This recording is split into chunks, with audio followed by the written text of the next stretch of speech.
Let's talk about Pakistan अभी के लिए क्या ज़रूरत है सुप्रीम कोर्ट की? सीधी सीधी बना लेते हैं हम किस Punjab supreme court, Sindh supreme court, penultimate वो भी होगी. So what's the point? Why have a supreme court? There is provincial legislation and there is federal legislation. हाँ. So federal जो है takes into account the entirety of Pakistan. हाँ. So सारे एक के अंडर आए. That like emphasizes the idea कि आप will be governed by one body. ठीक है, सही है. बिकॉज एग्जैक्टली फेडरेशन का जो है plus you need a court of ultimate jurisdiction जो कि तमाम प्रोविंसेस पे भी करे. पंजाब सुप्रीम कोर्ट तो सिंध के अंदर तो नहीं इन्फोर्स करवाने लगी ना जो क्रॉस टेरिटोरियल मामलात हैं. इसीलिए स्टेट्स और प्रोविंसेस के दरमियान जो डिस्प्यूट्स हैं उसकी ओरिजिनल ज्यूरिसडिक्शन सुप्रीम कोर्ट में भी दी गई है अगर गवर्नमेंट्स के आपस में डिस्प्यूट्स हों और ये करने के लिए. अमेरिका के अंदर वैसे, लेकिन अगर आप एक देखें तो जो फेडरल ऑफेंसेस हैं या फेडरल जो सज़ाएं वगैरह हैं उनके कोर्ट्स भी अलहदा हैं, नीचे से शुरू होते हैं. यहाँ पे पाकिस्तान में आपको एक चीज़ कॉमन नज़र आएगी कि नीचे वाले लेवल के ऊपर शुरू तो इधर से ही होता है, शुरू एज एन प्रोविंशियल कोर्ट्स के अंदर ही होता है, राइट. बिकॉज सेशन कोर्ट ये करके वो करके ऊपर जब आपके दूसरे मामलात वगैरह अनलेस ओरिजिनल ज्यूरिसडिक्शन में है, एपलेट ज्यूरिसडिक्शन प्रोविंसेस से ही उठ के आ रही होती है या कैपिटल टेरिटरी वगैरह से. तो हमारे और उनके दरमियान थोड़ा बहुत ये भी है. वहाँ पे सब्जेक्ट मैटर पे भी डिस्प्यूट होता है कि कोई इस नौयत की चीज़ वगैरह अगर किडनैपिंग है या अगर आप एक स्टेट से दूसरी की बाउंड्री क्रॉस करके दूसरे में चले गए फिर फेडरल गवर्नमेंट उसमें पड़ सकती है. आज जो हम मामलात देख रहे हैं और आज जो जजमेंट्स हम ये सारी की सारी देखेंगे, ये जो डॉक्यूमेंट्री है इसमें एक ये भी इशू है. पिछले वाले के अंदर ये था अमेरिका के अंदर कि स्टेट राइट्स वर्सेस फेडरेशन के राइट्स. अमेरिका जब इब्तदा के अंदर अमेरिका का बना या यूनाइटेड अमेरिका का क्या नाम है असल में, व्हाट इज़ यूएसएस, यानी कि स्टेट्स हैं, स्टेट्स का वजूद बरकरार है. We are not provincial, Pakistan provincial country. वहाँ पे United States of America because इब्तदा में स्टेट्स ही थी, 12 स्टेट्स थी या 18 स्टेट्स थी जिन्होंने अंग्रेज़ को मार भगाया. और उनका इंटेंशन ये नहीं थी कि भाई हम आपस में मिल के बैठ के रहेंगे. उन्होंने कहा कि जी अब मार भगाया है, आपस में हमारे ताल्लुकात अच्छे रहेंगे, हमारी स्टेट अपनी अलग है, ये सारा. हाँ, वी स्टैंड यूनाइटेड. मगर वो जो उनका ओरिजिनल था सेटअप वगैरह वो उन्होंने फिर डिक्लेरेशन ऑफ इंडिपेंडेंस और ये सारे का सारा करके यूनाइटेड स्टेट्स ऑफ अमेरिका उनको कॉन्स्टिट्यूट करनी पड़ी. बिकॉज उन्होंने ये फील किया, पिछली आपने अगर एपिसोड देखी होती तो उसके अंदर वो बता रहे थे कि जी वॉर, रेवोल्यूशनरी जो वॉर थी वहाँ पे उसके अंदर जो जंग हो रही थी, एक जगह थी वैली फोर्ज, वहाँ पे अमरीकी फ़ौज जिसके अंदर जॉर्ज वाशिंगटन उनका जो सदर बाद में बना, जो उनका मेन जनरल था, उसकी फ़ौज थी. उसकी फ़ौज में जो बंदा चीफ जस्टिस बना जॉन मार्शल भी वहाँ पे मौजूद था. बर्फ़बारी बड़ी हो रही थी, उनके पास कपड़े तक नहीं थे. जिस स्टेट के पास जाके कहते थे कि पैसे दो जूते ख़रीदने ही है, वो कहते थे हम क्या करें, हमने नहीं करना ये आपके साथ, हम वो पैसे नहीं देते थे. तो वहाँ पे जाके उन्होंने फील किया बहुत ज़्यादा कि एक सेंट्रल अथॉरिटी होनी चाहिए जिसकी हम फ़ौज हों और जो पैसे भी जनरेट कर सके. तो अगर आप फॉर एग्ज़ाम्पल जाके फेडरेशन के कॉन्सेप्ट्स वगैरह आगे जाके पढ़ेंगे तो one thing you will definitely notice in all of this is कि आर्मी, नेशनल डिफेंस, मुल्क का डिफेंस और साथ फॉरेन अफेयर्स फेडरेशन को ही दिए जाते हैं, यूनाइटेड ताकि फ्रंट पेश किया जाए. पाकिस्तान की कॉन्स्टिट्यूशन के अंदर भी आप यही देखेंगे, प्रोविंसेस की कोई आर्मी नहीं है, प्रेसिडेंट के नीचे ये आते हैं और उसके तहत ये सारे का सारा मामलात हो रहे हैं. क्यों? बिकॉज़ अगर मुल्क को आप मिल गए हो, अब इसको जिसने डिफेंड करना है वो फिर आप फेडरेशन के लेवल पे करते हो. अब यहाँ पे नोक झोंक और लड़ाई इस चीज़ के ऊपर भी बेशुमार होती रहती है, पाकिस्तान में भी है और बाहर भी ये काफ़ी ज़्यादा होती रहती है कि प्रोविंसेस और फेडरेशन, ख़ास तौर पे अगर गवर्नमेंटें फ़र्क पॉलिटिकल पार्टीज़ की हों. पिछली दफ़ा हमने बात की थी सिंध की और प्रोविंस फेडरेशन की नोकझोंक चलती ही रहती है और चलती ही रहेगी. और सिस्टम बनाया ही इसीलिए गया है कि कॉन्स्टिट्यूशन में रह के उसको इन्वोक की उसको रिज़ॉल्व किया जाए. आपका और ये भी हमने बात की थी पिछली तारीख के ऊपर कि 1962 के अंदर जो कॉन्स्टिट्यूशन हमारे पास आई थी उसका फेलियर ही ये था कि उस एक जनरल ने ऊपर से दी थी और उस मैकेनिज़्म को प्रॉपरली नहीं चलाया, तो 73 के अंदर हमारे साथ क्या, 71 के अंदर हमारे साथ क्या हुआ, बांग्लादेश अलहदा हो गया। और मामला यही है, आप कॉन्स्टिट्यूशन बनाते ही इसीलिए कि ये नोक झोंक, लड़ाई मार कुटाई जो सारी होती है वो इस सिस्टम के तहत रिजॉल्व होती रहे, हर बंदे को उसका शेयर मिलता रहे। अगर तो यही होना है ना कि जी एक पार्टी ने बैठ के हर जगह पे रूल करना है या हर चीज़ के ऊपर ये डोमिनेट करना है या अपोजिशन की आवाज़ या प्रोविंशियल आवाज़ वगैरह को नहीं सुनना, तो फिर सिस्टम इस स्टेज के ऊपर जाके टूट जाता है। फिर लोग कहते हैं कि आज ही फ़ौज आ जाए ज़्यादा बेहतर है, बिकॉज़ हमें ज़्यादा हकूक़ वगैरह मिलेंगे, आ जाए, और इस तरीके से वगैरह। हमारी कॉन्स्टिट्यूशनल हिस्ट्री अनफॉर्चुनेटली है भी यही, और यही रियलिटी है जो कि आपको रियलाइज़ करने की ज़रूरत है इसके अंदर के हर जगह के ऊपर नोक झोंक चलती है, हर जगह पे करप्शन है, इसमें भी आप केसेस के अंदर देखेंगे। मगर कॉन्स्टिट्यूशन को स्ट्रक्चर कुछ इस तरीके से किया जाता है या सेटअप इस तरीके से किया जाता है कि ये चीज़ें सिस्टम के अंदर रहते हुए रिजॉल्व होती रहें। उसके अंदर एक important element supreme court of Pakistan है, एज इन सुप्रीम कोर्ट होता है, क्योंकि और उसकी पावर्स क्या होती हैं, उसको कितनी पावर होनी चाहिए, क्या वो कमज़ोर होना चाहिए, क्या वो सख्त होना चाहिए, क्या वो आम बंदे की हकूक़ उसको देखने चाहिए कि गवर्नमेंट को टेक ओवर कर लेना चाहिए। इंसाफ का अगर अलम बरदार है तो गवर्नमेंट चलाने का हक उनको क्यों नहीं दे दिया गया। बात तो इसके अंदर ये है, और आप आगे जाके जब आप ये क्वेश्चन सारे के सारे एग्जामिन करेंगे कि इलेक्टेड बंदे की एक अलहदा सैंक्टिटी होती है, जो जजेस की एक अलहदा होती है, वो एक प्रोसेस से गुजर के एक ट्रेनिंग के साथ आए होते हैं। लेकिन इस सिस्टम के अंदर, दुनिया के हर सिस्टम के अंदर, सियासतदानों को अमूमन जजेस से अफजल ही एक तरीके से, कम अज़ कम बराबर रखा जाता है। क्यों? उसको उनमें सियासतदानों के अंदर क्या सुर्खाब के पार होते हैं। Why should a judge represent justice और डिग्निफाइड होता है, इंसाफ का अलमबरदार होता है, तो सियासतदान को क्यों अहमियत दी जाए बराबर की, प्राइम मिनिस्टर चाहे क्यों ना हो। वो लोग हैं कि जो ग्रासरूट लेवल पे लोगों में उठ रहे हैं, बैठ रहे हैं, they better know what they are doing and what they want to get by the people of the अगर हम people. judges by the people, BUY by the people होता है ना यहाँ पे पाकिस्तान के अंदर, तो उसको तो उनको तो नहीं देना चाहिए बिल्कुल कोई हाथ, by the people for the people नहीं, कुछ और एफ द पीपल होगा हैं। फिर हम अगर अपने जजेस की बात करें, फॉर एग्जांपल अभी हम हाई कोर्ट के जजेस की बात हो रही थी, ना ही करो यार, बेहतर है, उसको कहते लगता कोई कंट्रोवर्शियल करे, चीज़ें रिकॉर्ड हो रही हैं, रहने दो करके वगैरह, बट जनरली बात करो, जनरली बात करो। जनरल बात मैं ये कहना चाह रहा हूँ कि अगर जजेस हैं उन तक कितने लोगों की डायरेक्ट अप्रोच होती है कि जो डायरेक्टली जाके उनसे अपने इलाके काम करवा सकें या पर्सनल काम करवा सकें। जो पॉलिटिशियन है, पॉलिटिशियन तो वो तो काम नहीं है यार, जज के पास जाती तो जाना ही नहीं, हर बंदे के लिए पटिशन के ज़रिए आना है और उस जुडिशल प्रोसेस के तहत आना है कि उसके जाके तुमने जान पहचान पे करवाना। मैं चाह रहा हूँ कि पॉलिटिशियंस को क्यों फिर उनके बराबर रखा जाता है, क्यों बात ज़्यादा डिग्निफाइड भी समझा जाता है, क्योंकि स्टेट में जो चलना है वो अपने लोगों के लिए, अपने सब्जेक्ट्स के लिए उसने सब कुछ करना है। जज के पास एक पर्टिकुलर डिपार्टमेंट है, उसने उसी में रहना है, उसकी नहीं, जज ने हर आवाम के हर बंदा जो उसके पास आता है उसको इंसाफ देना है। MNA ने तो नहीं, MPA ने तो जरा उसका जानने वाला है, वो तो ज़्यादा ये भी देखेगा कि यार मेरी बरादरी का इसने मुझे वोट दिया था कि नहीं दिया था, ये मेरे इस धड़े का है कि PMLN का है कि PML काफ का है, तो मैं इसकी क्यों मदद करूं। जबकि जज is suppose to go ahead and provide इंसाफ to everyone, would he not be a better person, because अवाम के जो नुमाइंदे करते हैं, अवाम के नुमाइंदे नीचे के ऊपर लेवल के ऊपर तो यही करते हैं। इसीलिए मैं आपसे एक दोस्तों से ये पूछता हूँ, और ये मेरे दोस्त जो भी मेरे दफ्तर को ज्वाइन करते हैं उनसे इब्तिदा के अंदर सारों से मैं एक ही सवाल करता हूँ कि जी भाई से मैंने करोड़ रुपए उधार ले लिए, राइट, और मैंने कहा जी महीने तक मैं वापस कर दूंगा। जब तुम महीने के बाद पैसे मेरे से वापस लेने आए, मगर भाग जाओ, मैं मेंबर बार काउंसिल हूँ, मैं नहीं पैसे देता, जो मर्जी कर लो जाके, तुम क्या मेरा पुट लोगे, ठीक है।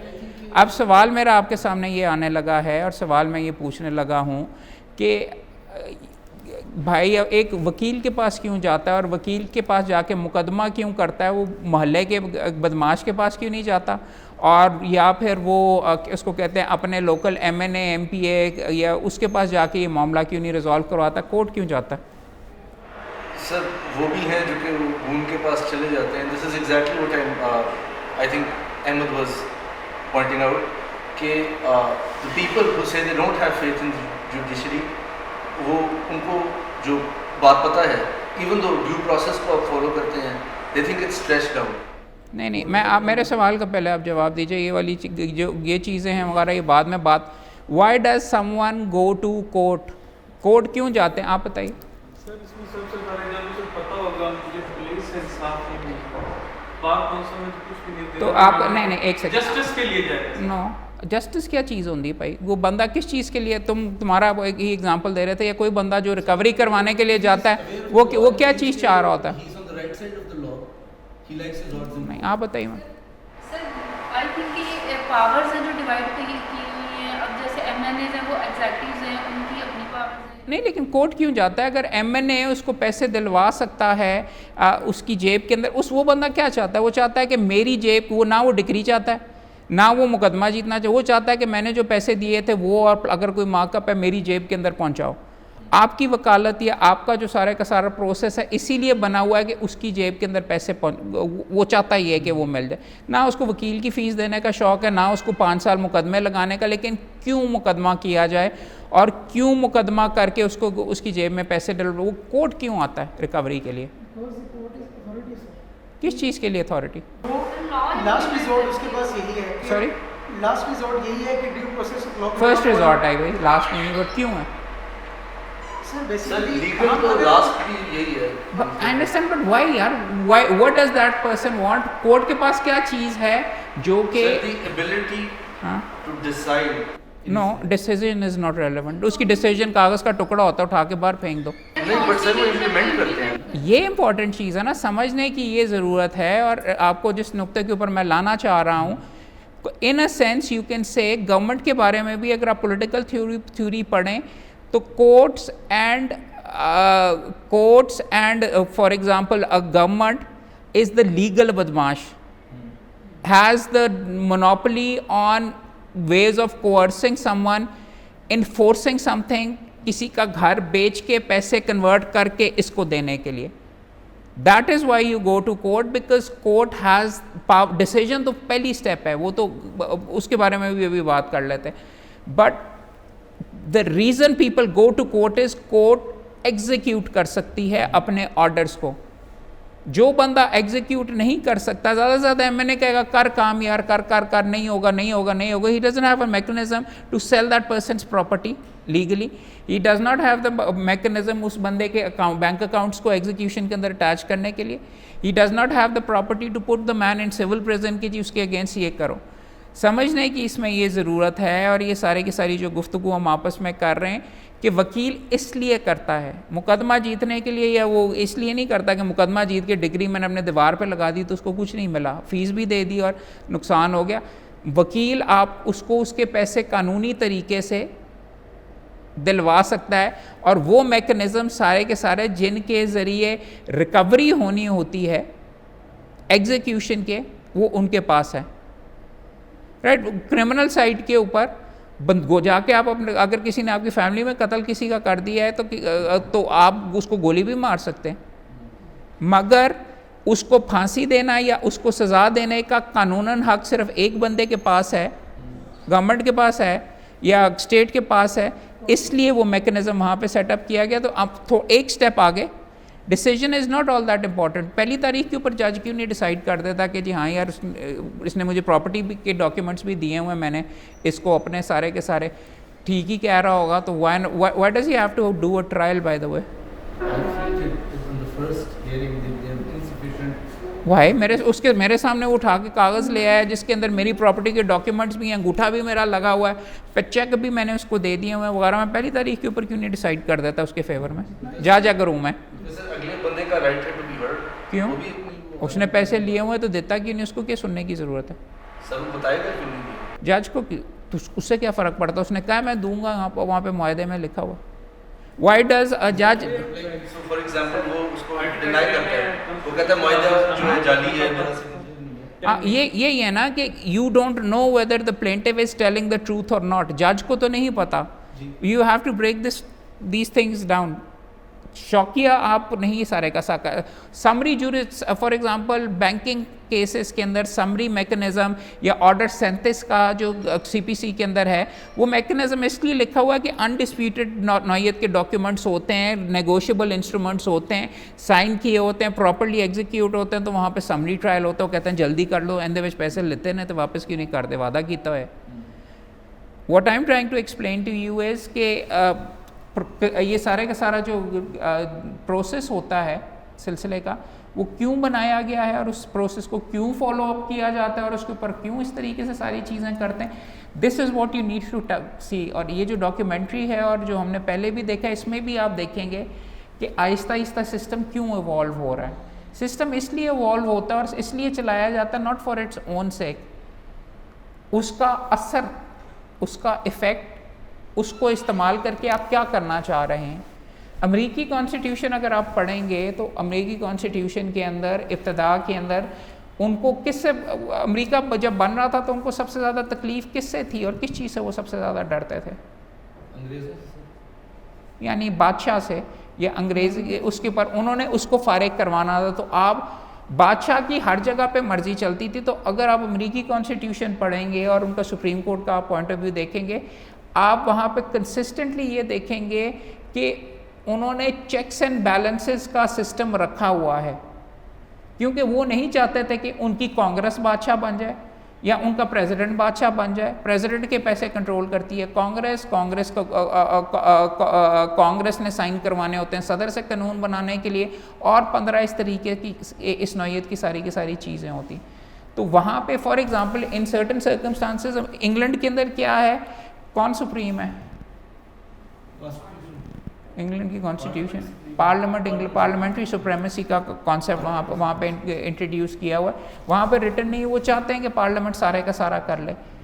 अब वहाँ पे तो इतने ज़्यादा checks and balances compare to America नहीं है। आपने भी यहाँ पे यही देखना है, और ये जब सारी की सारी चीज़ें आप देखेंगी और इन चीज़ों के साथ सुप्रीम कोर्ट उनका उलझ रहा है, चेक्स एंड बैलेंसेस की हमें ज़रूरत है कि नहीं।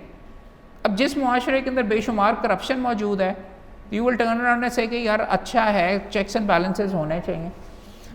इसके दूसरे बरअक्स कई बंदे आके ये कहते हैं कि ये डिक्टेटरशिप बड़ी अच्छी है क्योंकि एक ही बंदा होता, कम तो होता ना, जिस तरीके से जिस डायरेक्शन के अंदर उस डायरेक्शन के अंदर ही चलता रहे वगैरह, ये यहाँ पे चेक्स एंड बैलेंसेस नहीं होने चाहिए।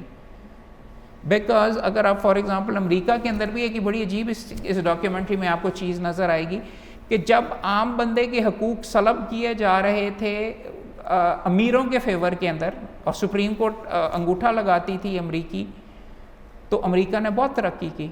अमेरिका ने सारी तरक्की तब की जब अन्यवा ये सारे का सारा हो रहा था। पाकिस्तान को अगर आप जाके फॉर एग्जांपल एग्जामिन करना शुरू कर दें तो हमारी इकोनॉमिक डेवलपमेंट पीक के ऊपर कौन से टाइम पीरियड के अंदर थी?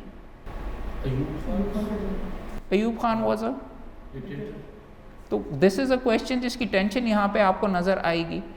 आपने वर्कर्स के फंडामेंटल राइट्स आपने आगे लेके जाने कि आपने इंडस्ट्रियलिस्ट के फंडामेंटल राइट्स को आपने करना है, आपने मिनिमम वेज को सपोर्ट करना है। अमेरिका में अब आप सारी चीज़ें देखें नहीं किए गए।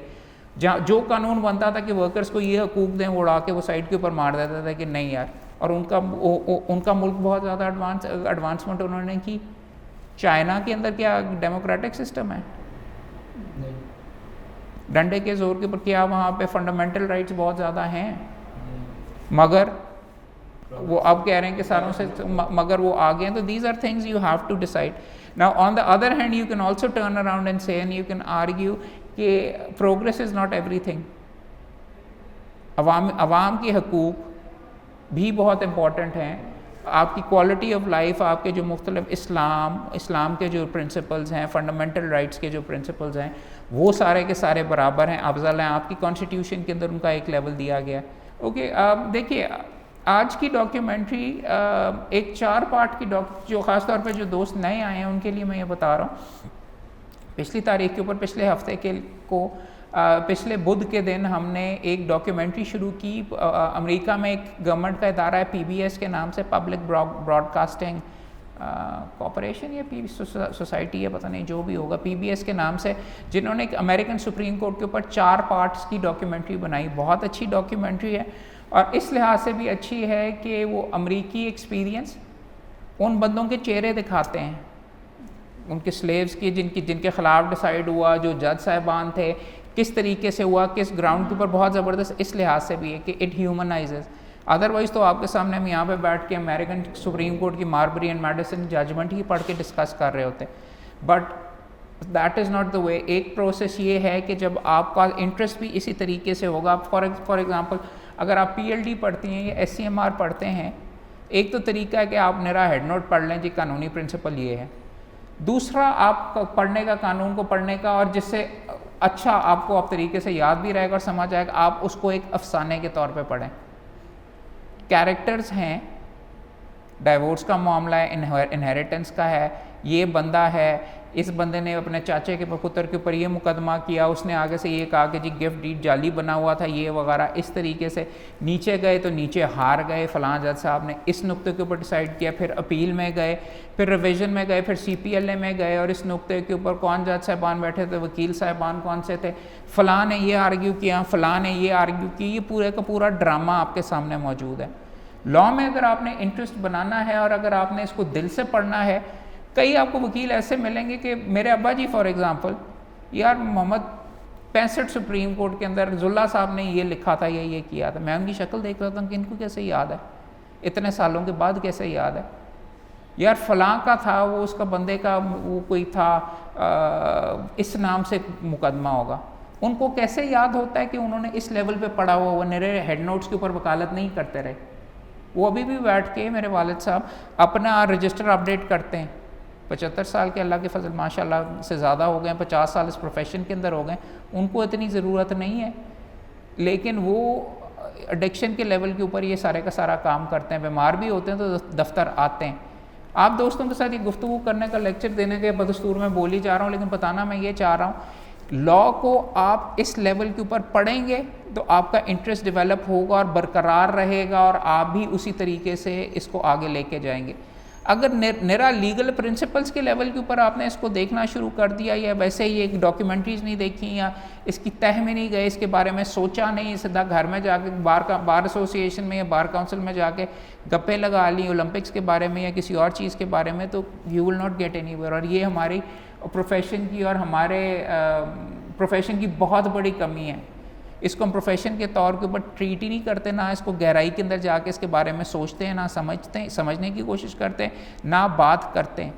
गलत ही बोलो यार, लेकिन बार काउंसिल के अंदर बोलने की कोशिश करोगे तो पता चलेगा ना कि यार यूँ नहीं यूँ है, ये बेहतर इस तरीके से हो सकता है। और असल में हम यहाँ पे आपस में बैठे भी इसीलिए हैं, और ये आपके साथ फंक्शन भी इसीलिए किया जा रहा है कि आप मेरे से पूछें, मैं आप कहूँगा। मैं भी कोई अकले कुल नहीं हूँ, मैंने थोड़ा सा सोचा हुआ है इसके बारे में, थोड़ी सी डिग्रियाँ इकट्ठी की हुई हैं, लेकिन आप मेरे से इख्तलाफ कर सकते हैं। तो आपके सामने भी डॉक्यूमेंट्री है बेसिकली, आज दूसरा इसका डॉक्यूमेंट्री का दूसरी एपिसोड है। किसी को कॉपी चाहिए हो तो यहाँ से आपको मिल जाएंगी चारों एपिसोड्स की। अगले बुध भी होगी, उससे अगले बुध भी होगी, ये चीज़ बरकरार रखेंगे हम।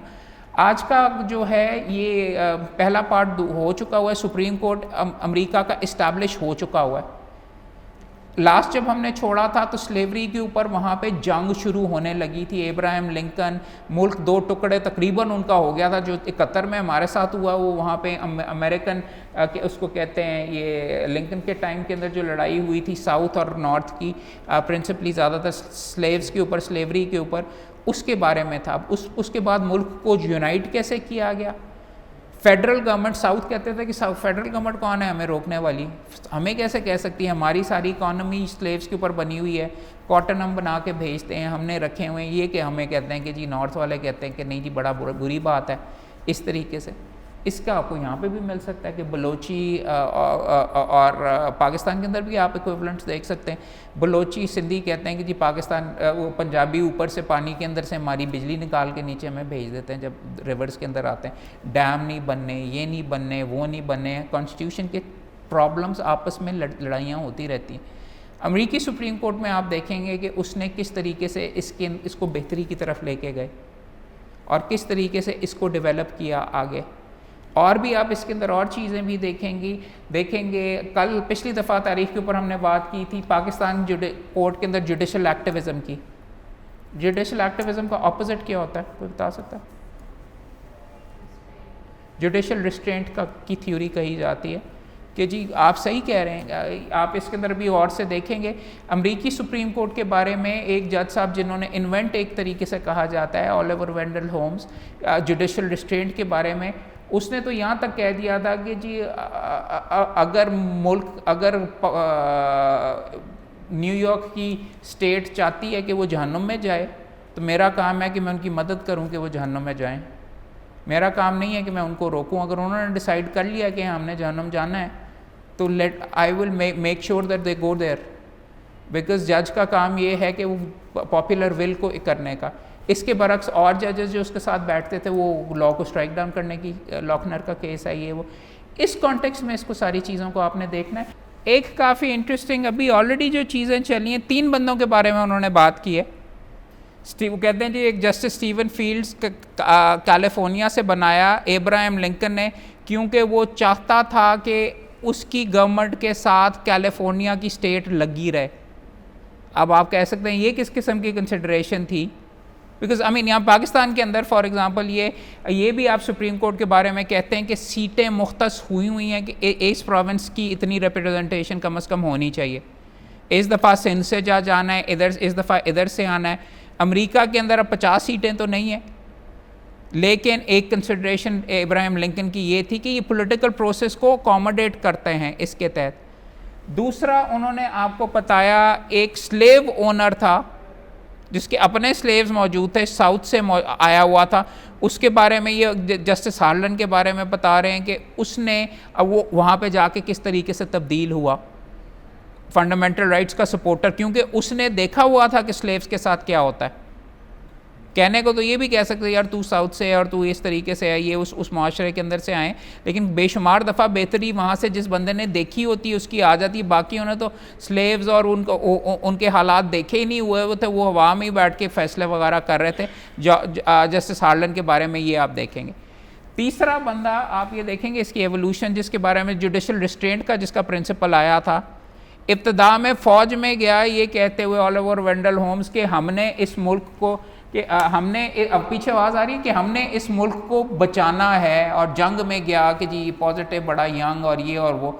जंग से बाहर निकलता तो कहता है जुडिशल रिस्ट्रेंट सब कुछ ही ख़राब है, ये नहीं होना चाहिए, इंटरफेयर ही नहीं करना चाहिए, जेड़ा हो रहा है चलने दें, पॉलिटिकल प्रोसेस को चलना चाहिए।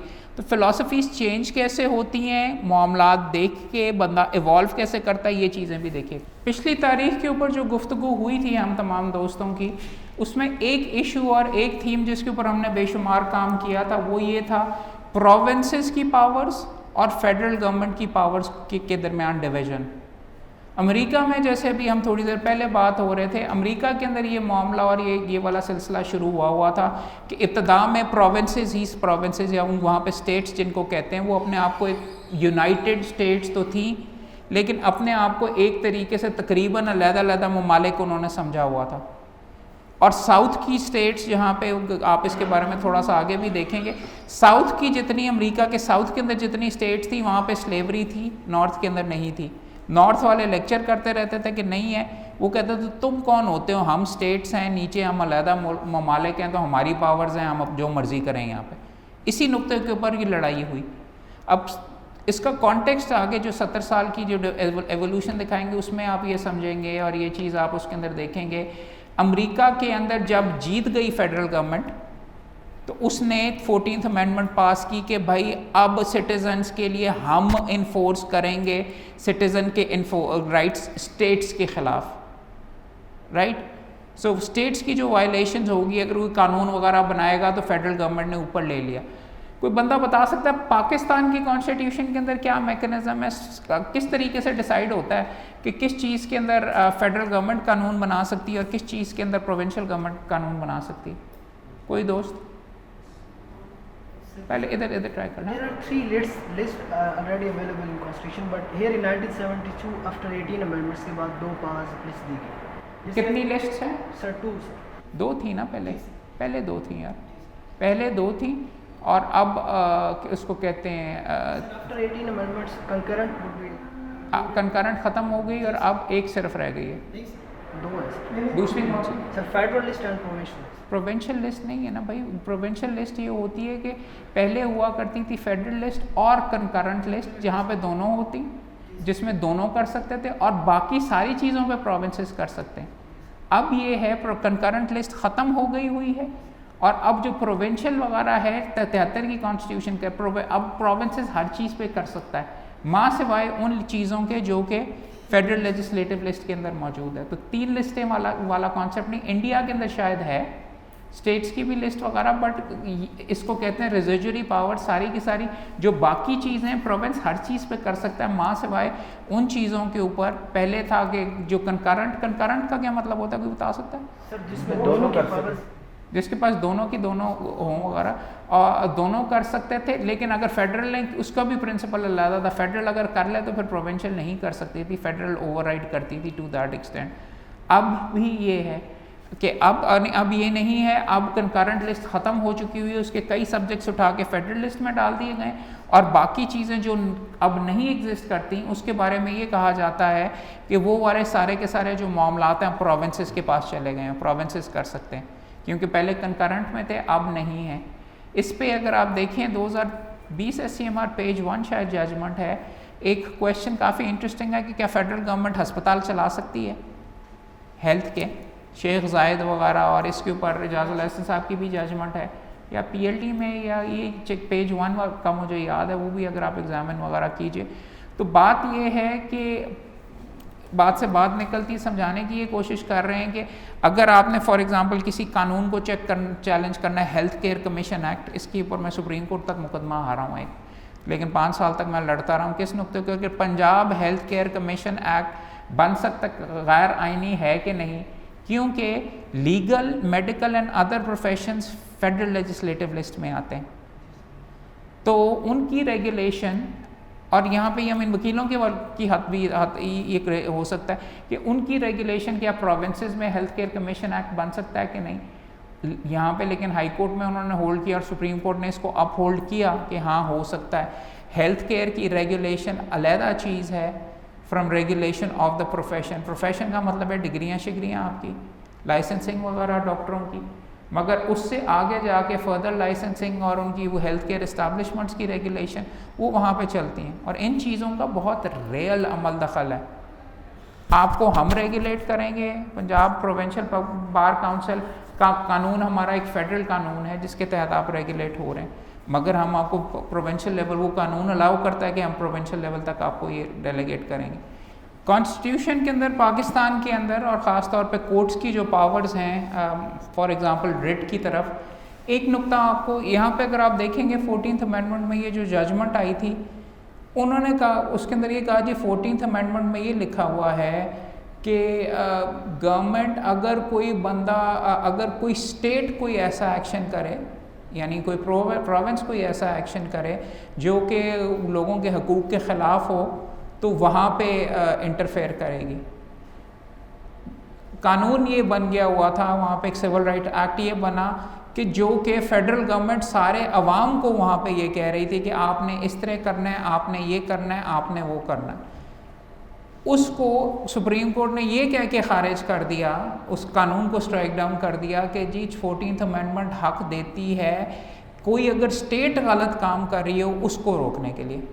प्राइवेट बंदों के ऊपर आप कोई ऑब्लिगेशंस वगैरह इसके तहत नहीं कर सकते, उसके ऊपर सारा सुप्रीम कोर्ट एक साइड के ऊपर था, यहाँ पे एक जज एक साइड के ऊपर था। थोड़ा सा इससे रिलेटेड है लेकिन इम्पोर्टेंट समझने वाला ये है, आर्टिकल 199 के अंदर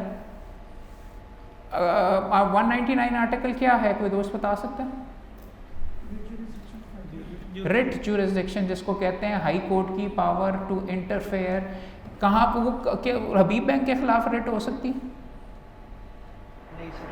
क्यों? सर वहाँ पे 199 में लिखा है कि अगर किसी फोरम के ऊपर ऑलरेडी एक स्पेसिफिक आप कह सकते हैं कि फोरम मौजूद है, तो अगर आप वो एक्सरसाइज नहीं, ये वजह नहीं, ये भी हो सकती है लेकिन ये मेन वजह नहीं। कोई और बता सकता है रिट किसके खिलाफ हो सकती है?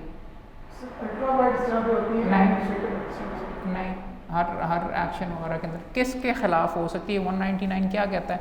अव्वल तो अगर हाई कोर्ट में प्रैक्टिस करनी है तो रट्टा होना चाहिए मेरा। ये 1.5 सफ़ा आर्टिकल 199 1 सफ़े का है, ये वो 1.5 सफ़े का।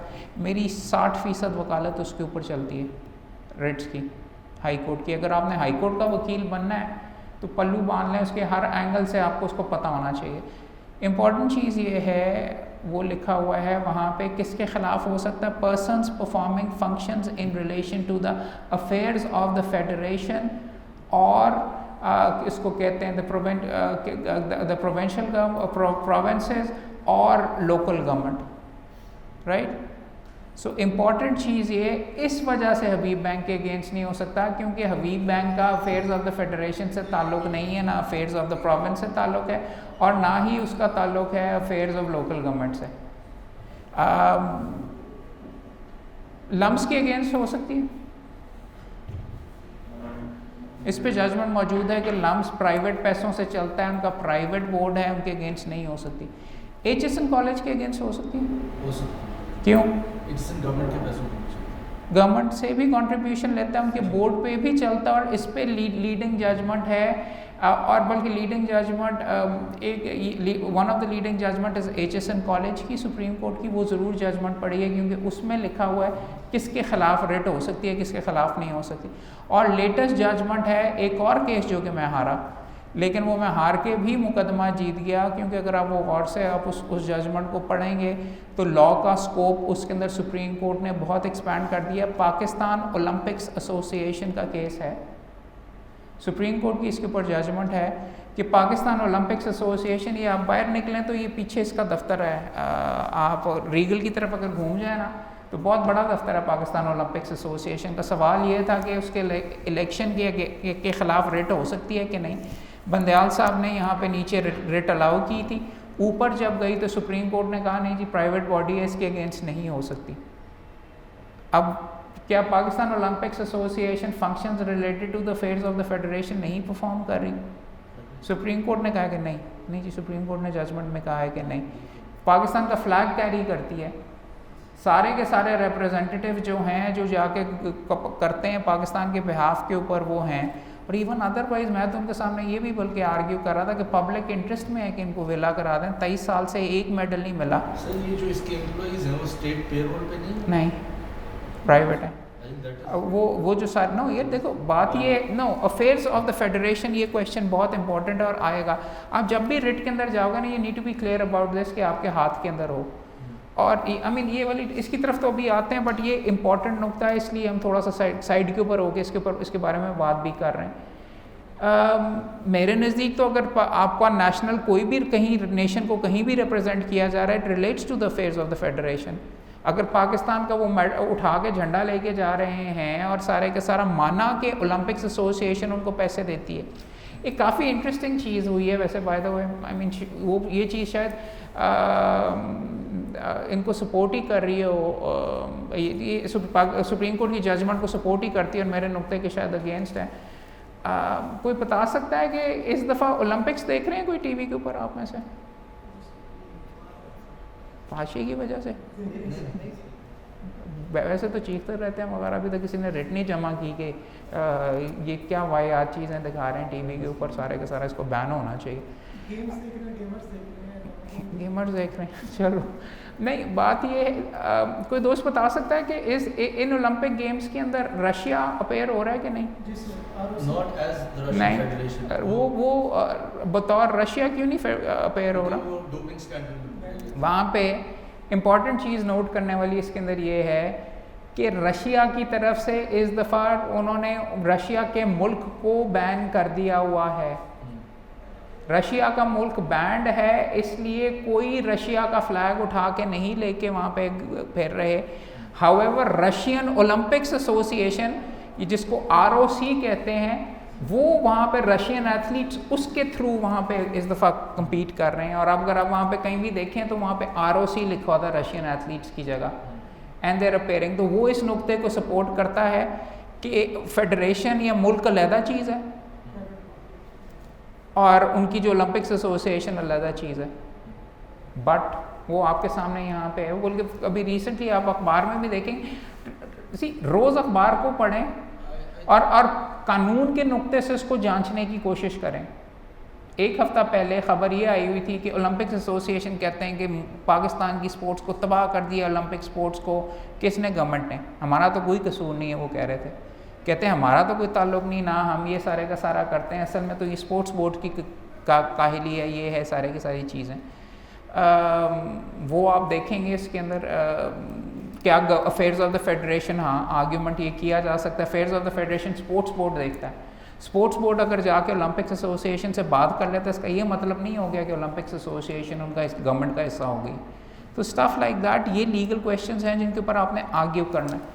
आर्टिकल 199 एक तरीके से अगर आप मेरे से पूछें, और ये आप इस जजमेंट को ख़ास तौर पे पढ़ें, ये जो है पाकिस्तान स्पोर्ट्स बोर्ड वाली सुप्रीम कोर्ट की, वो इस तरीके से भी क्रूशल है कि कितनी नौयत की रिटें हैं, कोई मुझे पता गिनवा सकता, 5 है या 6 आप कह सकते हैं। को वारंटो भी आ जाती है, डिक्लेरेशन आ जाती है, हेबियस कॉर्पस आ जाती है, मैंडमस आ जाती है, सर्चुलर आ जाती है, और प्रोहिबिशन आ जाती है।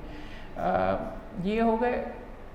उसके अलावा भी एक हिस्सा है 199 का, कोई बता सकता है किस चीज़ से रेफ़र करता है? आई नो आपके सामने किताबें नहीं हैं, बट रिटों के अलावा भी 199 एक और जगह पे भी उसका एक और पार्ट भी है, सी पार्ट जिसको कहते हैं, वो क्या है, कोई बता सकता है? एनफोर्समेंट ऑफ फंडामेंटल राइट्स की वहाँ पे बात की हुई है। एनफोर्समेंट ऑफ फंडामेंटल राइट्स के लिए भी हाई कोर्ट को पावर दी गई है। वहाँ पे अगर आप और मैं जो कह रहा हूँ ना कि मैं मुकदमा स्पोर्ट्स बोर्ड का हार के जीत भी गया, उसमें सुप्रीम कोर्ट ऑफ पाकिस्तान ने मेरे आर्ग्यूमेंट्स के ऊपर पहली दफ़ा उन्होंने ये एक्सेप्ट किया कि प्राइवेट बंदे के अगेंस्ट भी रिट हो सकती है। कि किस जगह पे? For enforcement of fundamental rights, वहाँ पे। वैसे जनरली दूसरी रिटें जो 6 हैं उनकी मद में नहीं हो सकती डिक्लेरेशन, वहाँ पे related to the phase of the federation. मगर जब अगर आप जाके इसको गौर से पढ़ें तो वहाँ पे एनफोर्समेंट ऑफ फंडामेंटल में लिखा हुआ है it can be issued against a person including persons performing functions in relation with the phase of the federation. तो इंक्लूडिंग का मतलब ये होता है कि वो तो हैं ही, उनके अलावा भी पर्सन्स के अगेंस्ट हो सकती है। और उस पे हम आर्ग्यू कर रहे थे कि जी प्राइवेट वाला है। तो ये मेरी काफ़ी बड़ी बीच में अचीवमेंट है, ये ज़रूर पढ़िएगा जजमेंट, जिसके अंदर पाकिस्तानी सुप्रीम कोर्ट ने कहा है कि एनफोर्समेंट ऑफ फंडामेंटल राइट्स के लिए हो सकती है। क्यों, कोई दोस्त मुझे बता सकता है? फंडामेंटल राइट्स प्रोटेक्शन जो है वो स्टेट की ड्यूटी है। यस। तो चाहे वो प्राइवेट इंडिविजुअल कोई बंदा ये नहीं कह सकता कि जी मेरे खिलाफ तो रिट नहीं हो सकती, मैंने स्लेव्स रखे हुए हैं अपने पास और मेरे खिलाफ रिट नहीं हो सकती इन्फोर्समेंट ऑफ फंडामेंटल राइट्स क्योंकि मैं प्राइवेट पार्टी हूँ। इन्फोर्समेंट ऑफ फंडामेंटल राइट्स की जब बात आएगी तो हर बंदा उसके हाथ में आएगा। रिट्स की जो दूसरी अकसाम है वो हाँ एग्जीक्यूटिव एक्शन या कोई स्टेट का एक्शन है उसको रोकने के लिए, वो भी बहुत बड़ी पावर है। और उसके अंदर वकील की अजमत वहाँ से ही आती है कि आप अकेले खड़े होते हैं, दूसरी तरफ प्राइम मिनिस्टर खड़ा होता है, आप उसको डिस्क्वालीफाई करवा सकते हैं। आप उसका लिखा हुआ ऑर्डर के नहीं इसको पकड़ के अंदर बंद कर दो, आप उसको छुड़वा सकते हैं हेबियस में। आप उसका प्राइम मिनिस्टर कह देता है कि नहीं जी इसको ये चीज़ यूँ नहीं करनी है, आप सादा काला कोट काला टाई, आपकी स्ट्रेंथ ये आप खड़े होकर कह सकते कर कोर्ट की पावर यूज़ करवा के आप उसको ख़त्म करवा सकते हैं। और यही आपकी बड़ी चीज़ है और यही आपकी अजमत है और ये आप ख़ास तौर के ऊपर इसको समझें। अनफॉर्चुनेट चीज़ ये है कि 199C जो है उसके अंदर 1C enforcement of fundamental rights उसको इतना ज़्यादा इस्तेमाल नहीं किया जाता। वो इसके अंदर ही आपको बांध के रखा हुआ है कि प्राइवेट पार्टीज़ के अगेंस्ट रिटेन नहीं करते हैं कि जी रेट है एडमिनिस्ट्रेटिव एक्शन उसके लिए not performing affairs with the relation of ये करके। मगर अगर फंडामेंटल राइट्स हैं फिर आप ये देखेंगे प्रैक्टिकली भी हमारे कोर्ट्स इंटरटेन कर रहे हैं अगर हम प्राइवेट इंडिविजुअल्स के अगेंस्ट करते हैं रेट के तहत। नेक्स्ट टू नेवर, कभी भी नहीं। अगर नहीं देखो ब्रिक किल्न वर्कर्स वगैरह का नहीं, वो सुप्रीम कोर्ट ने उठाई थी 184 में आई थी 185 में सॉरी बॉन्डेड लेबर का, वही मैं कह रहा हूँ। बट देखो यार वहाँ पे स्टैचूट बन गया हुआ है। जुल्ला साहब ने एक ज़माने में ख़त उनको एक आया था, उन्होंने चीफ जस्टिस पाकिस्तान थे उसको सुओ मोटो पावर्स के अंदर उसकी कर लिया था और उसके बाद फिर गवर्नमेंट को कहा था कानून बनाया, फिर कानून बना था। तो बॉन्डेड लेबर में भी आप ये नहीं कह सकते कि प्राइवेट पार्टीज़ के अगेंस्ट, वाला आप कह सकते हैं क्योंकि मगर वो उस कानून के अंदर लिखा हुआ है कि उनके अगेंस्ट एक्शन लेंगे, राइट। उसमें और भी आ जाता है, कॉन्ट्रैक्ट्स का भी एलिमेंट आ जाता है। अब इस साइड के ऊपर ये देखना, आपको आगे जो चीज़ें दिखाने लगे हैं उसमें भी आप देखेंगे कि अमेरिका के अंदर जब तरक्की हो रही थी तो उस राइट टू कॉन्ट्रैक्ट को किस तरीके से कंसिडर किया गया। राइट्स हर बंदे के होते हैं, अमीरों के भी हैं, गरीबों के भी हैं, काम करने वालों के भी हैं और जो काम करवाते हैं उनके भी हैं। काम करवाने वाले कम होते हैं, अमीर कम होते हैं, नीचे ये है। तो यहाँ पे ये वाली टेंशन आपको नज़र आएगी। इन्फोर्समेंट ऑफ फंडामेंटल राइट्स की जब आप बात करेंगे तो किसके राइट्स यहाँ पे इन्फोर्स हो रहे हैं? पाकिस्तान में अगर आप प्रेजेंटली आप देखें तो इंक्वायरी रिपोर्ट्स भी काफ़ी है, शुगर वाली केसेस में आ रही हैं, पेट्रोलियम वाले में आ रहे हैं, प्राइस फिक्सेशन, कई कोर्ट आके कहती हैं कि जी कीमतें कम करो, ज़्यादा करो, बिजली की करो। अजहर सदीक साहब बेशुमार पटिशनें यहाँ पे करते हैं। अब वो मेंटेनेबल रेट के अंदर हैं कि नहीं, पब्लिक इंटरेस्ट के अंदर जो चीज़ें आती हैं वो होनी है कि नहीं, वो पब्लिक के इंटरेस्ट में है कि आपने प्रोटेक्ट करने हैं इंडिविजुअल्स के राइट्स। ये वाली टेंशन पाकिस्तान के अंदर भी मौजूद है और मुख्तलिफ जगह के ऊपर। आप जब रिट्स के कानून व कवानीन वगैरह देखेंगे तो जो यहाँ पे अमेरिका में कह रहे हैं ना, स्टीवन फील्ड्स कहता था कि जी right to contract, right to property, और वो सबसे अव्वलीन तरजीह है, उसको प्रोटेक्ट करना है। पाकिस्तान में भी आपको बेशुमार जजमेंट्स मिलेंगी। फॉर एग्जांपल रिट में आप ये कहेंगे कि जी कॉन्ट्रैक्चुअल मैटर है वो रिट के अंदर नहीं सुना जा सकता। राइट्स तो इन्वॉल्व होते हैं उसके अंदर, but at times courts turn around and से जी कॉन्ट्रैक्चुअल मैटर। साथ वो मेरा भाई जो कह रहा था ऑल्टरनेट रेमेडी वाला, वो कहते हैं जाएँ सिविल कोर्ट में जाएँ। अब वो एडिक्वेट रेमेडी तो नहीं, अगले 10 साल तक नहीं रिकवरी होनी, या गवर्नमेंट के जहाँ पे अवाम के पैसे जहाँ पे इन्वॉल्व हैं, या अगर गवर्नमेंट मिल के अमेरिका में फॉर एग्जांपल पिछली तारीख के ऊपर दिखाया गया था कि जी पार्लियामेंट के ऊपर ही कब्जा किया हुआ और वो अमीरों के फेवर के अंदर की जा रही है, लेजिस्लेशन की जा रही है, तो वहाँ पे क्या कोर्ट इंटरफेयर करेगा कि, या कोर्ट कहेगा कि नहीं जी अब ये जो है वो है इस तरीके से। यहाँ पे फॉर एग्जांपल आपने देखा है 2% इनकम टैक्स अमेरिका में जब पहली दफ़ा लगा तो स्टीवन जे फील्ड जो उनका है उन्होंने स्ट्राइक डाउन कर दिया, ये कह के कि जी ये हैं आप चाहते हैं कि अमीरों से पैसे लेके गरीबों को दे दिया जाए। अब हाँ, अब यहाँ पे जनरल चीज़ ये हो गई, income tax is a normal accepted thing now यहाँ पे, right. However what I am showing you is कि जी ओवर टाइम ये इवॉल्व हुआ, राइट्स के कॉन्सेप्ट भी किसको इम्पोर्टेंट करना है। अब पाकिस्तान के अंदर सबसे इम्पोर्टेंट अगर आप इस टाइम में देखेंगे और भी जो जजमेंट्स वगैरह थी, ये रॉबर बैरन्स और जो बहुत अमीर थे अमेरिका में, वो बहुत अमीर थे, उनकी अभी भी पुश्तों के पास बहुत पैसे हैं, रॉकरफेलर और ये सारे मुख्तलिफ कार्नेगी मेलन और इनके नाम पे कॉलेजेस बने हुए हैं, स्कूल्स बने हुए हैं और बड़ी बड़ी बिल्डिंगें इनके नाम के ऊपर बनी हुई हैं। हद से ज़्यादा अमीर थे और सारे का सारा ऑयल या रेलवेज़ ये कंट्रोल करते थे। अमेरिका में फिर एंटी मोनोपली के ख़िलाफ़ ये मामला शुरू हुए। इस पे भी मेरी एक जजमेंट है, रिपोर्टेड, आप चेक किए। सर मैं सारी जजमेंट अपनी में गिनवाता रहता हूँ, वैसे आप भी कहते होंगे, मैं वकील ही था ज़बरदस्त, हर चीज़ पे मेरी जजमेंट। जोक्स असाइड, यार कंपटीशन कमीशन ऑफ पाकिस्तान, उसका वजूद रिसेंटली अमीरों ने जो सारे के सारे जो टॉप की इंडस्ट्रीज़ के ऊपर जिन लोगों ने कब्जे किए हुए, उन्होंने हर बंदे ने जाके रिट कर दी कि ये फंडामेंटल राइट्स के ख़िलाफ़ है। आम बंदे के राइट के किस तरीके से जी बड़ा नुकसान हो रहा है और ये हो रहा है कि जी आप फेडरल गवर्नमेंट हमें क्यों रेगुलेट करे, हमें तो लोकल लेवल के ऊपर प्रोविंसेस के अंदर रेगुलेट करना चाहिए, क्योंकि आम बंदा इस्लामाबाद जाके नहीं कर सकता। जबकि बात अलहदा ये थी कि बस बड़े बड़े सारों के पास वकील थे, हर पूरे पाकिस्तान में उन्होंने मुकदमे करके रिटें करके कंपटीशन कमीशन के वजूद को रोका हुआ, तो वो इनको फ़ाइन कर रही थी कि आप एंटी कम्पेटिटिव, आप प्राइस फिक्सेशन कर रहे हैं, ये वो तमाम मामला। अब सुप्रीम कोर्ट में इसकी अपील पेंडिंग है, सो ज़्यादा मुझे उसके बारे में शायद उसमें पेश भी हूँ, सो ज़्यादा नहीं बोलना चाहिए। यहाँ पे I was one of the lead councils जिन्होंने यहाँ पे बहस की थी और 95% तकरीबन हमारे फेवर के अंदर ही डिसीजन आई थी। जस्टिस आयशा मलिक, शाहिद जमील ख़ान साहब की और सेठी साहब की जजमेंट है, 2-1 डिसाइड हुई थी। वो जजमेंट ज़रूर पढ़िए अगर आपने पढ़ना है इकोनॉमिक अफेयर्स, नेशनल इकानमी और हाउ दैट कंपटीशन कमीशन के बारे में। उसके एक चीज़ आप वैसे देखिए, इसके अंदर अमेरिका में ठीक है सारे के सारी ये हो रही थी, सख्ती हो रही थी, ये हो रहा था और गरीब पिसे जा रहे थे, लेकिन तरक्की करके नंबर 1 के ऊपर तो वो इसी तरीके से गए। और ये बहुत अनफॉर्चुनेट चीज़ है, अगर आप जाके देखें कम मुआशरे आपको ऐसे मिलेंगे जहाँ पे हकूक़ भी प्रॉपरली सारों को दिए जा रहे हैं और वहाँ पे अन्य तरक्की भी हो रही है। चाइना का एग्ज़ाम्पल आपके सामने है, क्रैक डाउन करके जब आप राइट्स के साथ ट्रेड ऑफ आप इसको कह सकते हैं कि जी आपस में जब हो रहा होता है तो तब जाके ये फंडामेंटल राइट्स से हाथ अगर खींच ले कोर्ट। यहाँ पे आप क्या देख रहे हैं, नेशनल इकोनॉमी। और एक तरीके से अगर आप ये देख रहे हैं, ये वो मुल्क है जहाँ पे आपस में जंग करके उन्होंने दिखाए हैं खबरें सारी, 6 लाख बंदे एक दूसरे के उन्होंने मार दिए। अब उसके बावजूद इस मुल्क ने इकट्ठे कैसे चलना, इकोनॉमी, नेशनल इकोनॉमी के ज़रिए।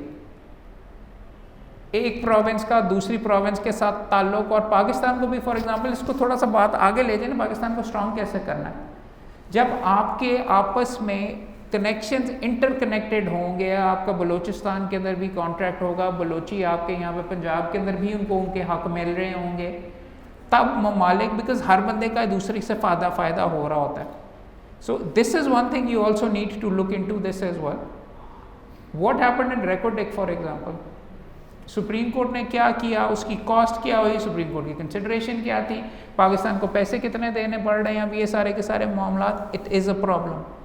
इकोनॉमिक अफेयर्स के अंदर क्या कोर्ट्स का अमल दखल होना भी चाहिए कि नहीं होना चाहिए, ये this is a serious problem as well.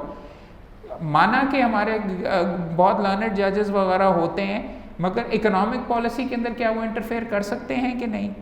बिजली की सही कीमत कितनी कीमत है, सस्ते करी जाएं ताकि वो दिवालिया हो जाए, या फिर कि तेल की क्या एक्चुअल कीमत है कि सस्ते करे जाएं, आप उसके अंदर सब्सिडी देते जाएं। क्या ये कोर्ट का काम है भी कि इसके अंदर डालें कि ना। बिकॉज बात तो ये है कि इकोनॉमी का या इकोनॉमिस्ट का जो काम है, कोर्ट को अपने सर के ऊपर लेना भी चाहिए कि नहीं। हाँ, जहाँ पे एक्सप्लॉयटेशन हो रही है और अन्यथा हो रही है और किसी को फ़ायदा दिलवाया जा रहा है और सारी की सारी ज़मीन उठा के किसी एक लिमिटेड तबके को आप करना चाह रहे हैं, वहाँ पे तो आप देख सकते हैं। मगर ये बहुत सीरियस क्वेश्चंस हैं कि सही जवाब देना, बिकॉज एक एग्जांपल आपके सामने रेको डेक का ही है, उसके कॉन्सिक्वेंसेस नेचुरल शुरू में तो अगर हम उस टाइम के ऊपर कहते हैं कि इतना ज़्यादा, शायद मैं भी उसको उस टाइम के ऊपर सपोर्ट कर रहा होता, बट अब जब बाद में उसके कॉन्सिक्वेंसेस नज़र आए हैं कि आपकी कॉन्ट्रैक्चुअल साख के ऊपर क्या असर हो रहा है, कभी रोजवेल्ट होटल को आपका वहाँ पे रोका जा रहा है, कभी ये कर रहा है, तो वहाँ पे कोर्ट को इंटरफेयर करना चाहिए कि नहीं, हाईएस्ट कोर्ट को करना चाहिए कि नहीं, जहाँ पे आर्बिट्रेशन क्लॉजेस है वहाँ पे करना चाहिए कि नहीं, and stuff like that. These are questions you need to take a look at. इसकी जो किताब अभी इसकी किताब की जो तस्वीर आई है, कॉमन लॉ के नाम से, ऑलिवर वेंडल होम्स की, पढ़ने के काबिल किताब है, मुफ्त मिलती है ऑनलाइन, गुटनबर्ग प्रोजेक्ट की वेबसाइट है।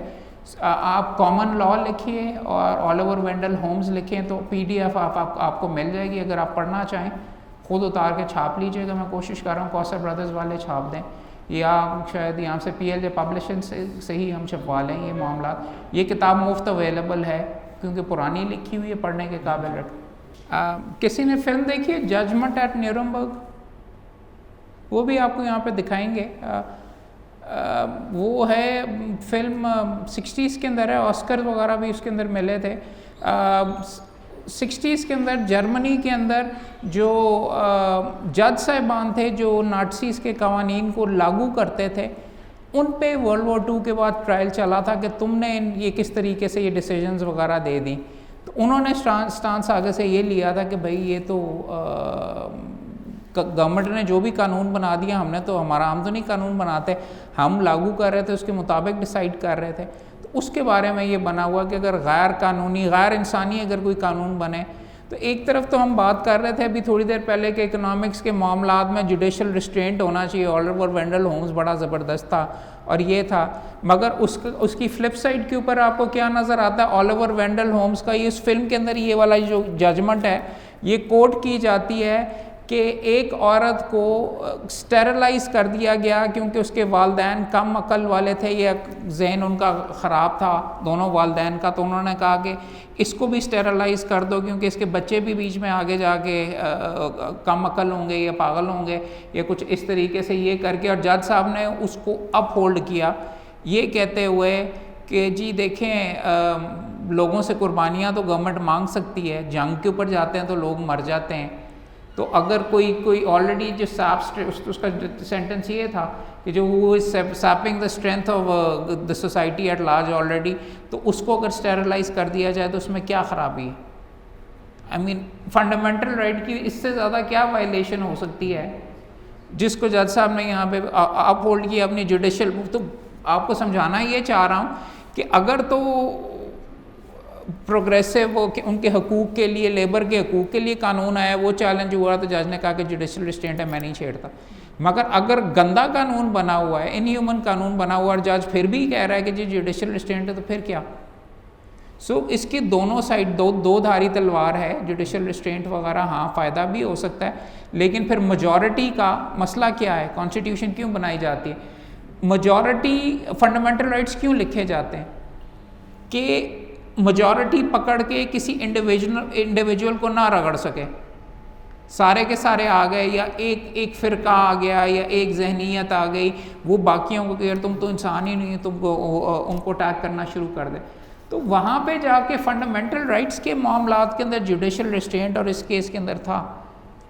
आई थिंक वो बहुत ज़्यादा। जी सॉरी जी सर, मैं कह रहा था कि फंडामेंटल राइट्स जुडिशल एक्टिविज्म से भी परहैप्स डैमेज हो सकते हैं। सॉरी फंडामेंटल राइट यार किसके फंडामेंटल राइट्स ना, सवाल ये आता है जुडिशल एक्टिविज्म के अंदर। अगर आप जाके PKLI के ऊपर का मामला आपके सामने है, जुडिशल एक्टिविज्म में जाके या अस्पतालों के ऊपर आप चेक करना शुरू कर दें, या आप कहें कि वहाँ पे जज साहब के प्रॉब्ली जहन में था कि अवाम का नुकसान हो रहा है, अवाम का पैसा ज़ाया हो रहा है, इन डॉक्टरों को क्यों दिया जा रहा है, मगर वो जो इंस्टीट्यूशन बना हुआ था उस पर अंदर असरअंदाज हुआ और वो भी शायद अभी तक उसे रिकवर प्रॉपर्ली नहीं किया। या फिर अगर फॉर एग्ज़ाम्पल फंडामेंटल राइट्स के लिए इंक्वायरी करके कंपनियों के राइट्स पामाल कर दिए जाए। मैं यहाँ पे आर्ग्यू कर रहा था, जो आउटगोइंग चीफ जस्टिस अभी साहब गए हैं उनके सामने केस आर्ग्यू कर रहा था ये oil manufacturing company, marketing companies, ये जो पेट्रोल पंप है उनकी तरफ से। अब उनके भी फंडामेंटल राइट्स हैं, मगर मैं जब वहाँ पे खड़ा हुआ तो जज साहब ने इब्तदाई यहाँ से कि आप सारे तो माफ़ी हैं। तो वहाँ पे जुडिशल एक्टिविज्म था, जज साहब आगे जा रहे थे और अवाम, ब्रॉडर अवाम का। अब दूसरा सवाल ये आता है, क्या हकूक़ को तोला जा सकता है?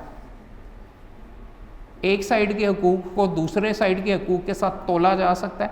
बिकॉज़ यहाँ पे बेशुमार केसेस में, बेशुमार मामलों में आप ये देखेंगे कि आप आपस में फंडामेंटल राइट्स के कॉन्फ्लिक्ट्स होते हैं, ख़ासतौर पे जहाँ पे पार्टीज़ वगैरह दो हों, बल्कि तकरीबन हर केस के अंदर होता है। एक का फ़ायदा हो रहा होता है तो एक का नुकसान हो रहा होता है। सो वो that is something you need to also take a look at as well, उसका इम्पैक्ट। जैसे रो वी वेड के अंदर वो you decide that the right to choice वो एक औरत का एक अल्टीमेट राइट है and she can abort at any stage of the pregnancy.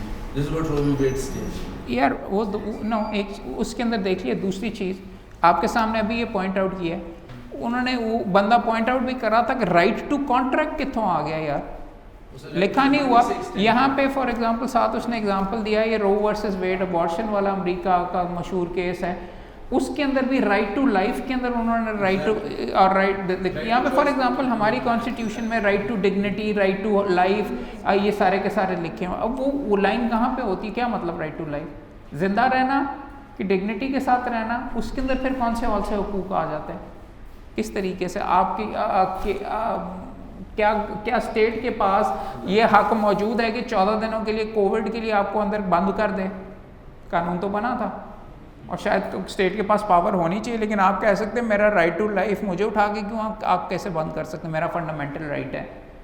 अब वो राइट कहाँ तक जाता है, किस तरीके से जाता है? मैं फिर ये बता रहा हूँ, ये there is no hard and fast rule. और इस सारी चीज़ों को आपने इन पॉइंट ऑफ व्यू से भी देखना है कि इनको ये आपके लिए टूल्स हैं। आपने जब अपना मुकदमा आर्ग्यू करना है, जीतने के लिए आर्ग्यू करना है, और आर्ग्यूमेंट्स इन चीज़ों पे आप बना के कर सकते हैं, राइट? अब ऑलिवर वेंडल होम्स ने जो जाके किया कि किसी बंदे को स्टेरलाइज करना जस्टिफाई हो सकता है, मगर यहाँ पे हुआ है। इंडिया के अंदर फॉर एग्जांपल इंदिरा गांधी ने भी किया था, मेरा आई बिलीव इंदिरा गांधी ने किया था इमरजेंसी के बाद ये सारे का सारे ये मामला, और सुप्रीम कोर्ट ने वहाँ पे आई बिलीव शायद स्ट्राइक डाउन किया, वो मुझे नहीं पता, बट इंडिया में भी इंट्रोड्यूस हुआ। एक ज़माने के अंदर ये रुझानात थे, ठीक है स्टेरलाइजेशन अगर सही है तो फिर ठीक है यार, गरीब इतने बच्चे पैदा करते हैं, बंद कर दें। क्या ये आप कर सकते हैं? और ये देखो, ये एक शॉकिंग वायलेशन ऑफ होगा, ये राइट टू लाइफ और आपकी राइट टू प्राइवेसी 100 दर्जनों आपके राइट्स को वायलेट करता है। Right to have a family, हमारी कॉन्स्टिट्यूशन में तो राइट टू लाइफ के अंदर right to have a family भी मेरे ख्याल में आता है। Universal declaration of human rights में ब्रॉडर राइट्स लिखे हुए हैं, वहाँ पे भी हम सिग्नेटरी हैं, उधर से भी आप चीज़ें इंपोर्ट कर सकते हैं। मगर ये मामलात वगैरह फिर मैं आपको ये बता रहा हूँ जी, हमारी पॉपुलेशन बड़ी ज़्यादा हुई जा रही है पाकिस्तान की, और आज मैं कल देख रहा था हम शायद 5वें नंबर पे हैं दुनिया में, मेडल एक भी नहीं हमें मिला इस दफ़ा करके सारे का सारा। इंडिया शायद तीसरे नंबर पे है, उनको 5-6 मिल गए हैं, गोल्ड फिर भी नहीं मिला। बट बात सीधी सीधी ये कि ठीक है फिक्स कर देंगे, ये हर बंदे का एक बच्चा होगा बस, जैसे चाइना में 1 चाइल्ड पॉलिसी।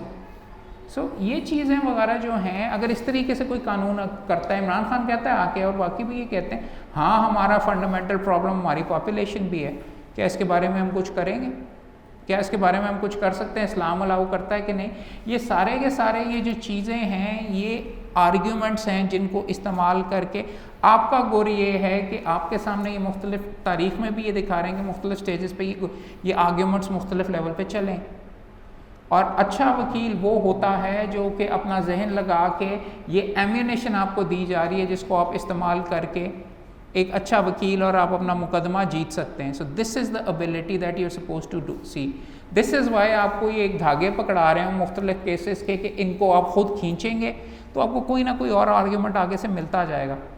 इसी वजह से फॉर एग्ज़ाम्पल, और रिलेटेड तो नहीं, मैं आपको ये बता रहा हूँ, मेरे हेड नोट्स ना पढ़ें, आप जाके अच्छा वकील वो है, और अच्छा वकील इसलिए बनता है PLDs SCMR में आप बॉडी भी पढ़ें उसकी, उसमें पढ़ें जो हारा है उसने क्या बहस की थी, उससे उस आर्ग्यूमेंट को आप चला सकते हैं, शायद आप बेहतर आर्ग्यू कर लें, थोड़ा सा बदल के आप पेश करें, शायद आप जीत जाएं।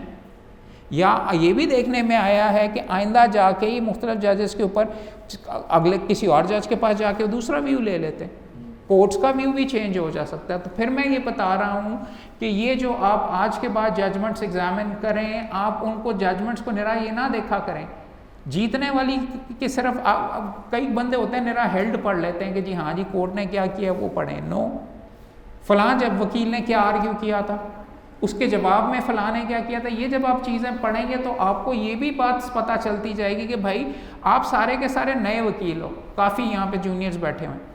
अब आपको ये एक्सपेक्ट करना है कि जी आगे से क्या आपको गूगली आ सकती है, जज क्या पूछ सकता है, ये क्या कर सकता है, जब तक आप ये PLDs नहीं पढ़ोगे और ये नहीं पढ़ोगे कि इसने ये चाल चली तो सामने से क्या चाल आई, आपको नहीं पता चलेगा कि ये गेम कैसे खेली जाती है। और असल में ये बहुत आपके लिए इम्पॉर्टेंट, और मैं बार बार दोस्तों को इसीलिए कहता हूँ कि पढ़ोगे नहीं, वो पढ़ने का कोई सवाब नहीं होता, पढ़ने से आपके रोज़ी रोटी के लिए आपका दिमाग खुलता है और आपको पता चलता है कि दूसरे ने ये मारी तो दूसरे ने ये शॉट आगे से मारी, उसने ये किया, जज ने ये कहा तो आगे से वकील साहब ने ये जजमेंट के ऊपर रिलाई किया। ये आपका बारूद है, कोई बंदा उठा के आपको नहीं ये देने लगा। जब तक नहीं पढ़ोगे और इस एंगल से नहीं पढ़ोगे, you are not going to get anywhere. और इतने मोटे रिसाले नहीं होते हर महीने के, SCMR तो पढ़ा करो यार, PLD कम से कम पकड़ लिया करो, इतने इतने हैं और कोई इतने नहीं है। और बल्कि इस अच्छी बात हुई है, याद आ गया, आप अगले थर्सडे को, जुमे को तो ये वाला होगा, अगले थर्सडे को हम यहाँ पे बैठ के मैं आपके साथ पढ़ूंगा PLJ का लेटेस्ट शुमारा जुलाई का, आपको सिखाऊंगा कि रजिस्टर कैसे बनाते हैं अथॉरिटीज़ का, ऑनलाइन रजिस्टर कैसे बनाते हैं जो मोबाइल पे भी, इंटरनेट के ऊपर भी और आपके वैसे भी एक्सेसिबल हो, और वैसे कैसे शुमारा पढ़ते हैं। ये 200 रुपये का यहाँ पे PLJ का शुमारा मिलता है, अगर आपके पास नहीं है इससे ज़्यादा सस्ता आपको कहीं से नहीं मिलेगा, इतना मोटा है।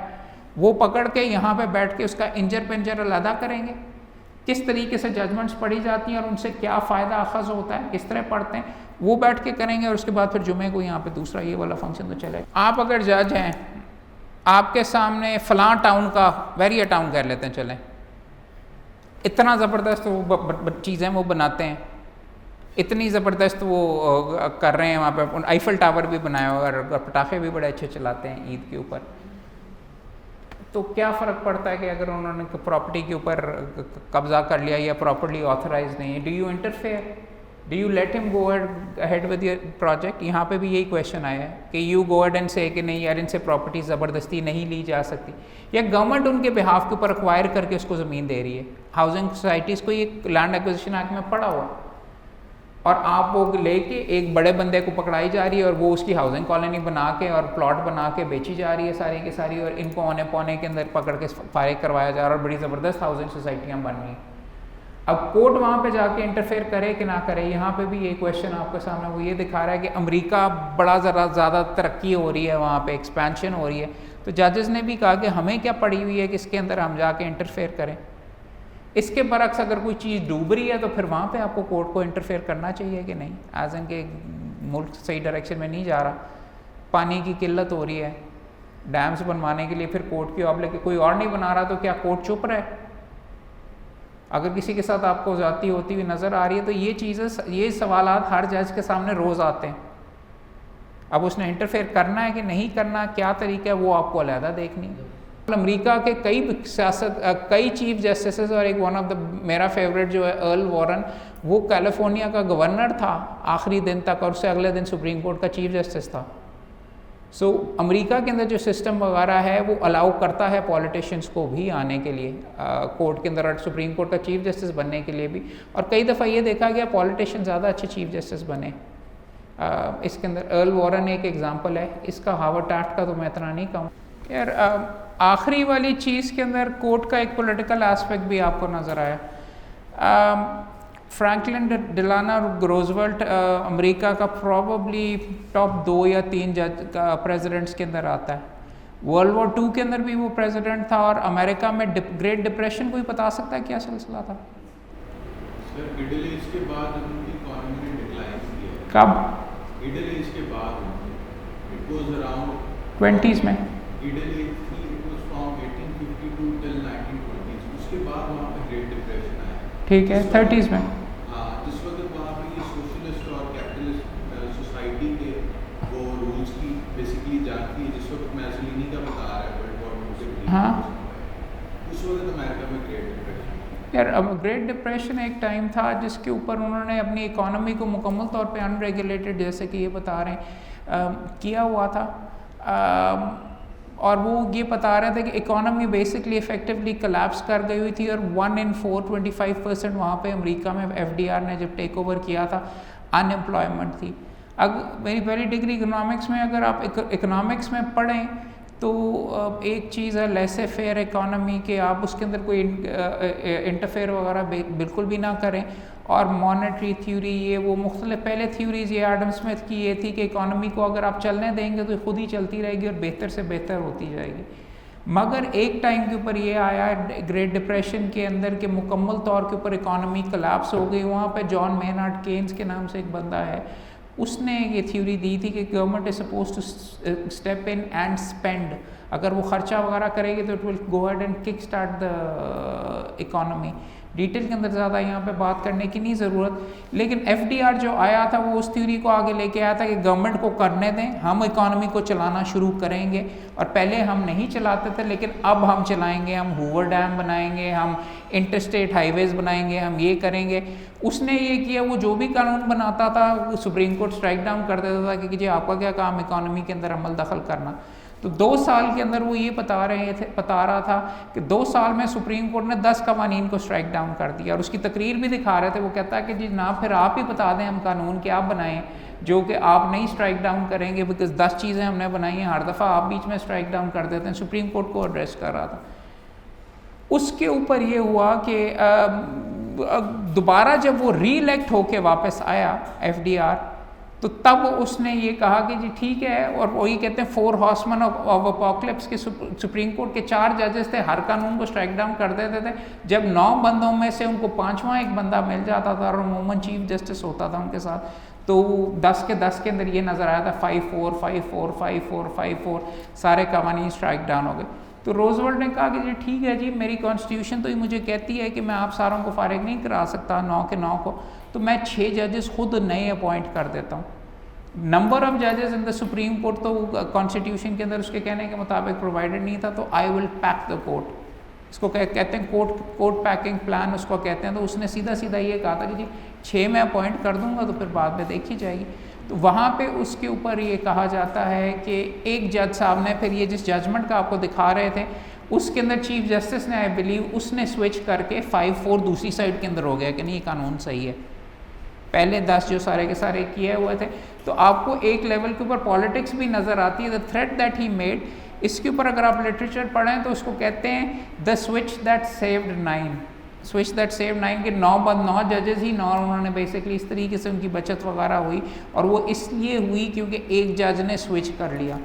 इसके ऊपर एक दो अच्छी काफ़ी किताबें पढ़ी हुई, मेरे से नाम अगर आप लेना चाहें तो शेयर दम विद यू, बट ये मामला था कि there is a political aspect to it as well, और उस लेवल के ऊपर भी नोक झोंक चलती रहती है। अब सुप्रीम कोर्ट की क्या कंसिडरेशंस होनी चाहिए नहीं होनी चाहिए, उन्होंने भी उसी सिस्टम के अंदर एग्जिस्ट करना है। So this is a thing worth noting as well. और इससे मिलती जुलती वगैरह बात भी अभी यहाँ पे जब भी कोई ना कोई टेंशन वगैरह देनी होती है सुप्रीम कोर्ट को, तो गवर्नमेंट वाले कह देते हैं हम कॉन्स्टिट्यूशनल कोर्ट बना लेते हैं, या कह देते हैं कि नंबर ऑफ़ जजेस इंक्रीज़ कर लेते हैं। हमारा दोस्त पिछली तारीख के ऊपर भी हम बात कर रहे थे, वो तो खैर हमारा दोस्त तो इस कॉन्टेक्स्ट में कह रहा था कि जी इतनी ज़्यादा पेंडिंग है केसेस सुप्रीम कोर्ट के अंदर कि क्यों ना जजेस की तादाद दुगनी कर दी जाए और उसके अंदर एक्ट गवर्नमेंट करे। लेकिन बैलेंस कोर्ट का कुछ इस नौइयत का होता है और अपॉइंटमेंट्स कुछ इस नौइयत की होती हैं कि I would not want to वो एक दफ़ा उसको छेड़ने के लिए। दूसरी ये चीज़ें वगैरह हैं कि वो आपके सामने ही हैं सारे के सारे, बट फंडामेंटल क्वेश्चन और जो आज का ये आपको दिखाने का ये मकसद ही ये था। अगले 2 हफ्ते भी इट सेम टाइम पार्ट 3 और पार्ट 4 देखेंगे और उनमें जो इश्यूज़ और लेटेस्ट आएगा वो भी हम डिस्कस करेंगे। मगर इसका आज की गुफ्तगू का और आज के लेक्चर का और डॉक्यूमेंट्री का ये था कि चंद थीम्स जो इसके अंदर आपके सामने नज़र आ रही हैं वो हम डिस्कस करें, वो देखें और देखें पाकिस्तान के अंदर भी वो लागू होती हैं कि नहीं। और आप देखेंगे कि इंसान हर जगह के ऊपर कॉन्स्टिट्यूशन जहाँ पे भी रिटन होगी या अनरिटन भी होगी वहाँ पे इंसान हर जगह पे बसते हैं, ये टेंशन्स आपको हर जगह पे नज़र आएंगी। डाइवर्स सोसाइटीज़ हर जगह पे हैं, इंटरेस्ट ग्रुप्स हैं, अमीर हर जगह पे हैं, गरीब हर जगह पे, कवानीन मुख्तलिफ हैं, मिनिमम वेज के हैं, पहले स्ट्राइक डाउन हुआ करते थे। अब फॉर एग्ज़ाम्पल अगर आपने जाके करना ना जी, आप किसी बड़ी फैक्ट्री वाला आपके पास आ गया और वो चाहता है कि स्ट्राइक डाउन कर दें लेबर लॉ जो आया है इंडस्ट्रियल रिलेशंस ऑर्डिनेंस या इस तरीके से, तो आप जाएंगे अमेरिका के 1930 और 40 की जजमेंट्स पढ़ेंगे, उसमें आपको आर्ग्यूमेंट्स और फंडामेंटल राइट और राइट ऑफ कॉन्ट्रैक्ट और उसके लिए मिलेगा। अगर आप उसकी तरफ से बात करना चाहते हैं लेबरर की तरफ से डिफेंड करने के लिए, तो उसके बाद की जजमेंट्स देखेंगे। कंपटीशन कमीशन के केसेस में भी हमने ये देखा। ये सारी चीज़ें आपको मुख्तलिफ जगह के ऊपर बाहर के मुल्कों के बारे में पढ़ेंगे देखेंगे तो आपको फ़ायदा होगा कि आप वो वाला आर्ग्यूमेंट उठा के इधर लागू करेंगे। पाकिस्तान में Sindh high court bar association के अंदर जो basic features of the constitution की जो थ्योरी वगैरह इस्तेमाल की गई और कहा गया कि कॉन्स्टिट्यूशन है जिनको नहीं चेंज किया जा सकता, वो केशव भारती इंडिया की जजमेंट थी, वहाँ से उन्होंने लिया हुआ।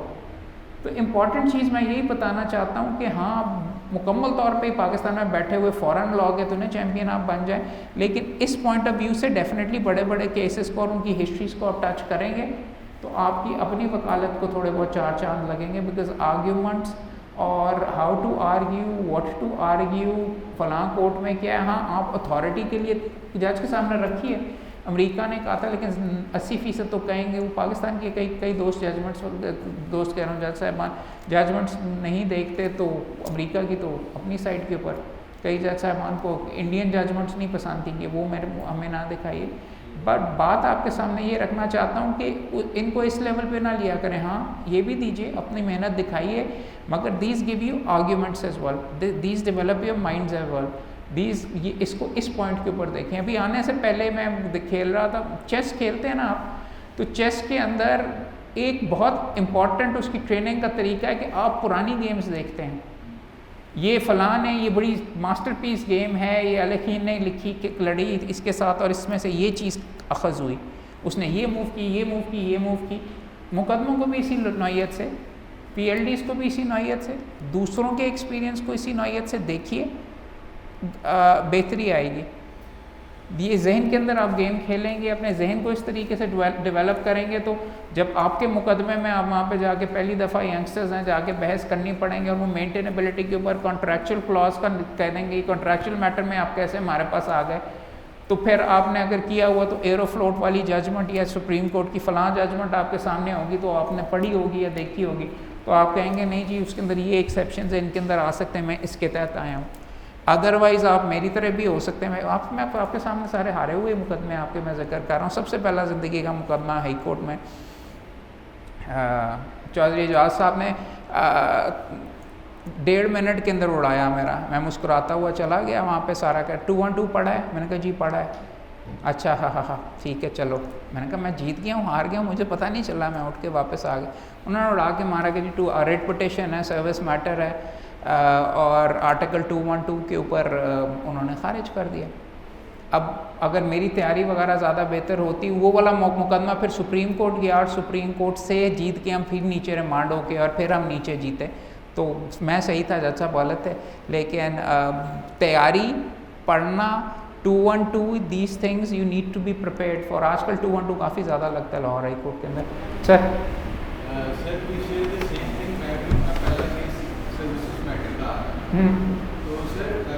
मुश्किल होता है जीतने के लिए, रेट के अंदर ऊपर जाने के लिए, बिकॉज 99% जज साहिबान आर्टिकल 212 ही करते हैं। आई ट्राई टू डिस्टिंग्विश इस 1.5 मिनट के लिए उनके लिए। मैंने कहा नहीं जी सर ये ऑर्डर विदाउट ज्यूरिसडिक्शन है, ये है, उसकी एक्सेप्शन होती है।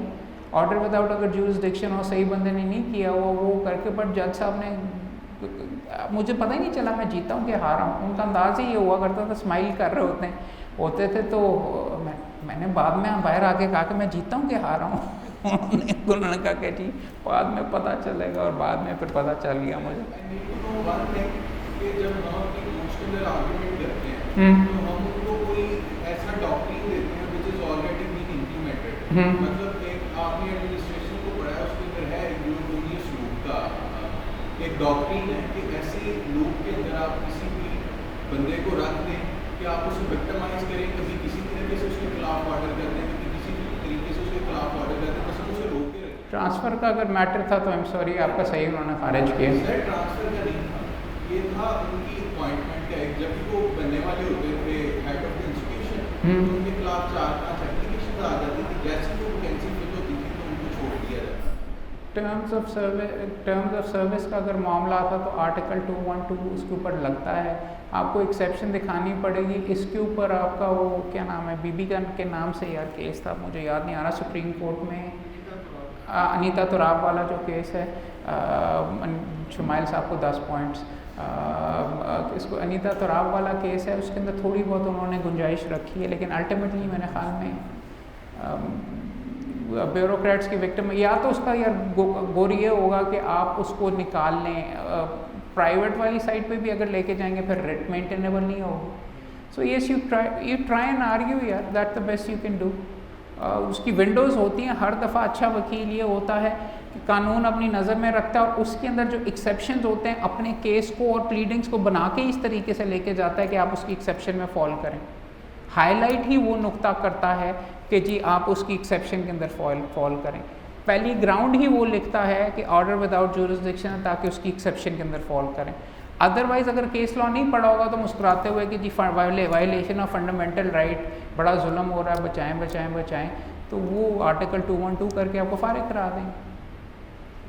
वो है इस तरीके से यहाँ पर ट्रेंड वगैरह। अब इवन अदरवाइज सर्विस लॉज वगैरह के अंदर इंटरफेयर करने का, और देखो एक हद तक सही है, डिपार्टमेंटल रेमेडी के तहत सर्विस ट्राइब्यूनल क्यों नहीं जाता है, उधर भी तो वकालत होती है, वहाँ भी कर रहे हैं, तो फिर तो रेट में नहीं आ सकते ना। इस तरह से है कि बेशुमार केसेस में एक एक्सेप्शनल केस है, मैं आपको बताऊंगा when we have the time, एक लंबी बात। चलें लंबी बात करें, चलें ठीक, अच्छी बात। और फिर कोई किसी दोस्त का कोई कमेंट सवाल अगर है तो ज़रूर पूछिए। असल में हारे हुए केसेस इतने ज़्यादा इसलिए जिक्र करता हूँ कि सिर्फ मुझे वही याद रहते हैं। जीते मैंने बेशुमार हैं, लेकिन जो हारा है सबसे ज़्यादा सीखा भी उधर से ही है, और रोंगटे भी मेरे बार बार मैं फिर भी पर्सनालिटी कुछ इस तरीके से कि उससे सबसे ज़्यादा मैंने सीखा है। और जो हारा है उसके बारे में मैं 10 दफ़ा अभी भी वही सोचता हूँ कि यार ये कर लिया होता तो क्या होता, अच्छा नहीं यूँ कर लिया होता तो क्या होता है। यू कीप थिंकिंग कि शायद आप कर सकें। आप जीते हुए मुकदमों से इतना ज़्यादा नहीं सीखते, हारे हुए मुकदमे से आप हमेशा ज़्यादा सीखते। कोई सवाल? सर जुडिशियल एक्टिविज्म की बात आप क्या समझते हो, जुडिशियल एक्टिविज्म होना चाहिए या नहीं होना चाहिए? यार अगर मैं जज हूँ तो जुडिशल एक्टिविज्म ज़रूर होना चाहिए। मैं खुल्लम खुल्ला पकड़ के ये गलत है वो गलत है आप पकड़ लो ये कर लो।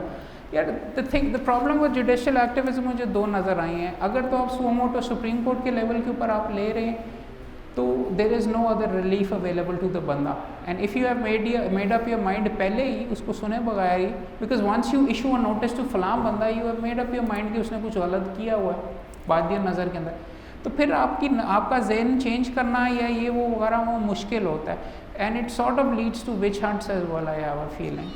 हाउएवर जुडिशल एक्टिविज्म के अंदर मैं हाई कोर्ट के लेवल के ऊपर I don't have that much of a problem with, because अगर हाई कोर्ट के लेवल के ऊपर आप दादरसी वगैरह कर रहे हैं कम से कम एक फोरम तो ऊपर या आगे अवेलेबल है, शायद 2 इंट्रा कोर्ट अपील ICA के अंदर भी हो। But once again as I was telling you कि अब मैं एक केस में पेश हो रहा था ऑयल मैन्युफैक्चरिंग मार्केटिंग कंपनीज़ की तरफ से, पेट्रोल पंपों की तरफ से, और अगर इब्तदाई यहाँ से होती है कि आप माफिया हैं तो मैंने उसके सामने जज साहब के सामने जाके what am I able to do.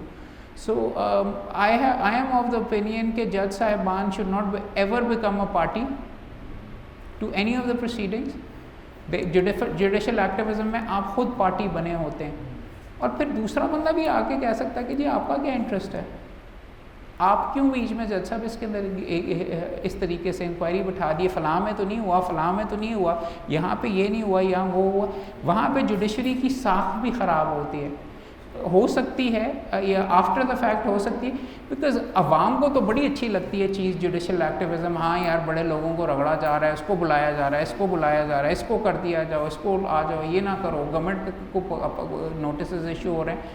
But judiciary का ये काम नहीं है, उनके ओथ में ये नहीं लिखा हुआ कि पॉपुलिज्म के लिए उन्होंने करना, उन्होंने कानून लागू करना है और विदाउट एक्सेप्शन लागू करना और हर बंदे पे करना है। So it depends on the context yes judicial activism के बारे में, बट माई फीलिंग इज़ कि ड्यू प्रोसेस चलना चाहिए, वो ज़रूरी है। अगर मोस्ट हेटेड बंदा भी है उसको उसका हक देना और दिखाना कि जी उसको पूरे का पूरा मौका दिया गया, वो बहुत लाजमी है जुडिशरी के लिए।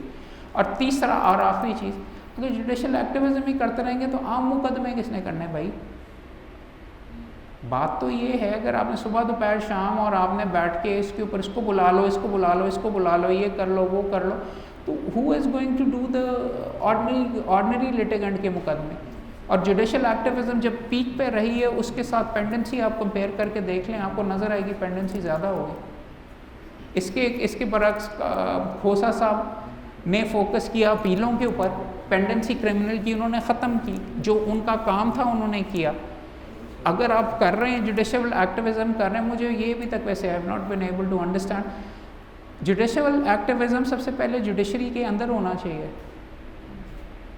Fact of the matter is आपके केसेस की अगर पेंडेंसी है, सिस्टम को ठीक करने के लिए you go out of the way, 100 बिस्मिल्लाह, उसको करें, उसकी पेंडेंसी करें। क्या सिविल कोर्ट्स ठीक हो गए हुए हैं? क्या सेशन कोर्ट्स ठीक हो गए हुए हैं?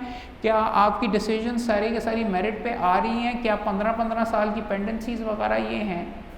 एक हाथ के ऊपर ये सवाल आता है, और दूसरी दफ़ा मैं फिर बता रहा था, अगर मैं चीफ जस्टिस, मजाक में कह रहा था, अगर मैं चीफ जस्टिस हूँ और मेरे पास सामने अगर कोई मुकदमा आए कि जिसके अंदर ज़्यादती नज़र आ रही है, तो मैं क्यों ना करूँ?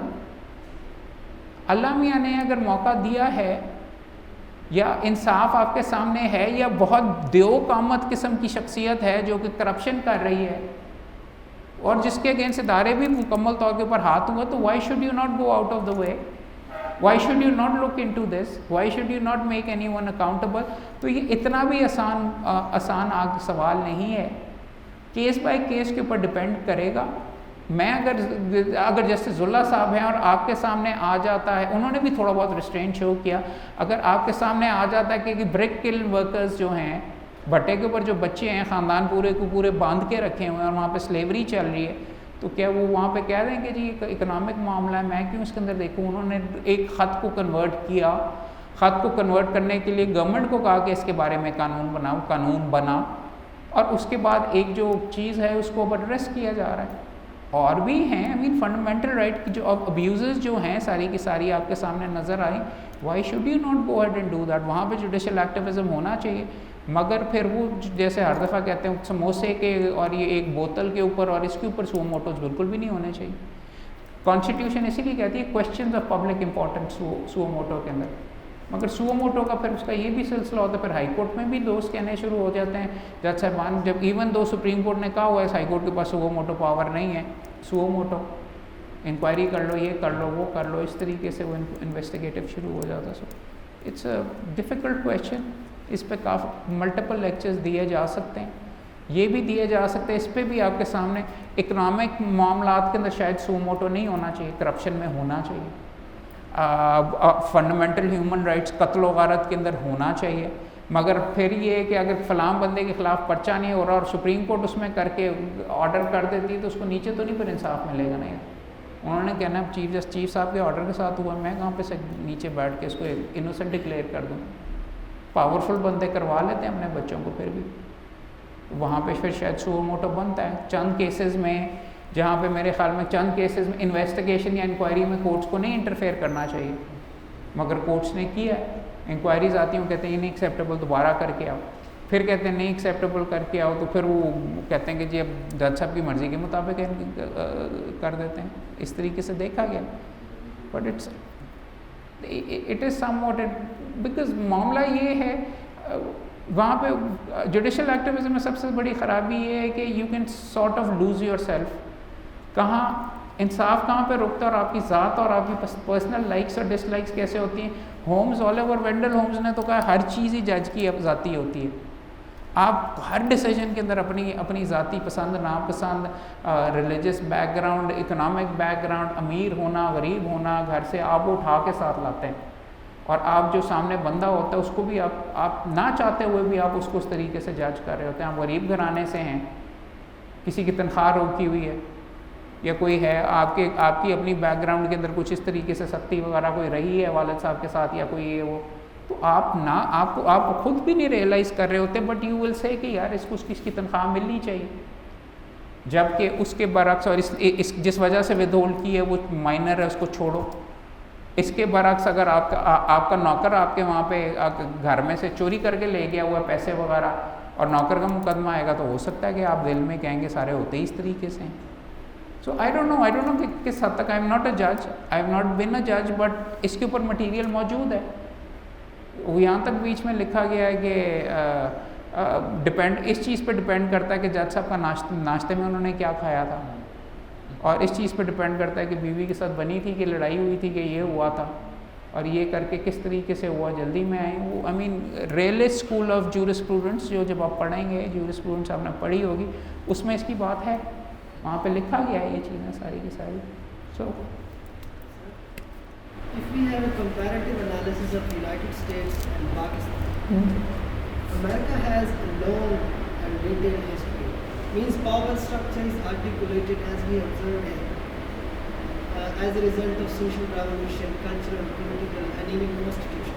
But in Pakistan, we have unending stories of martial arts, Islamization, war of terror, and all that. And one event that we have in 2007, the Lawyers' Revolution, the uprise of power separation or black holes.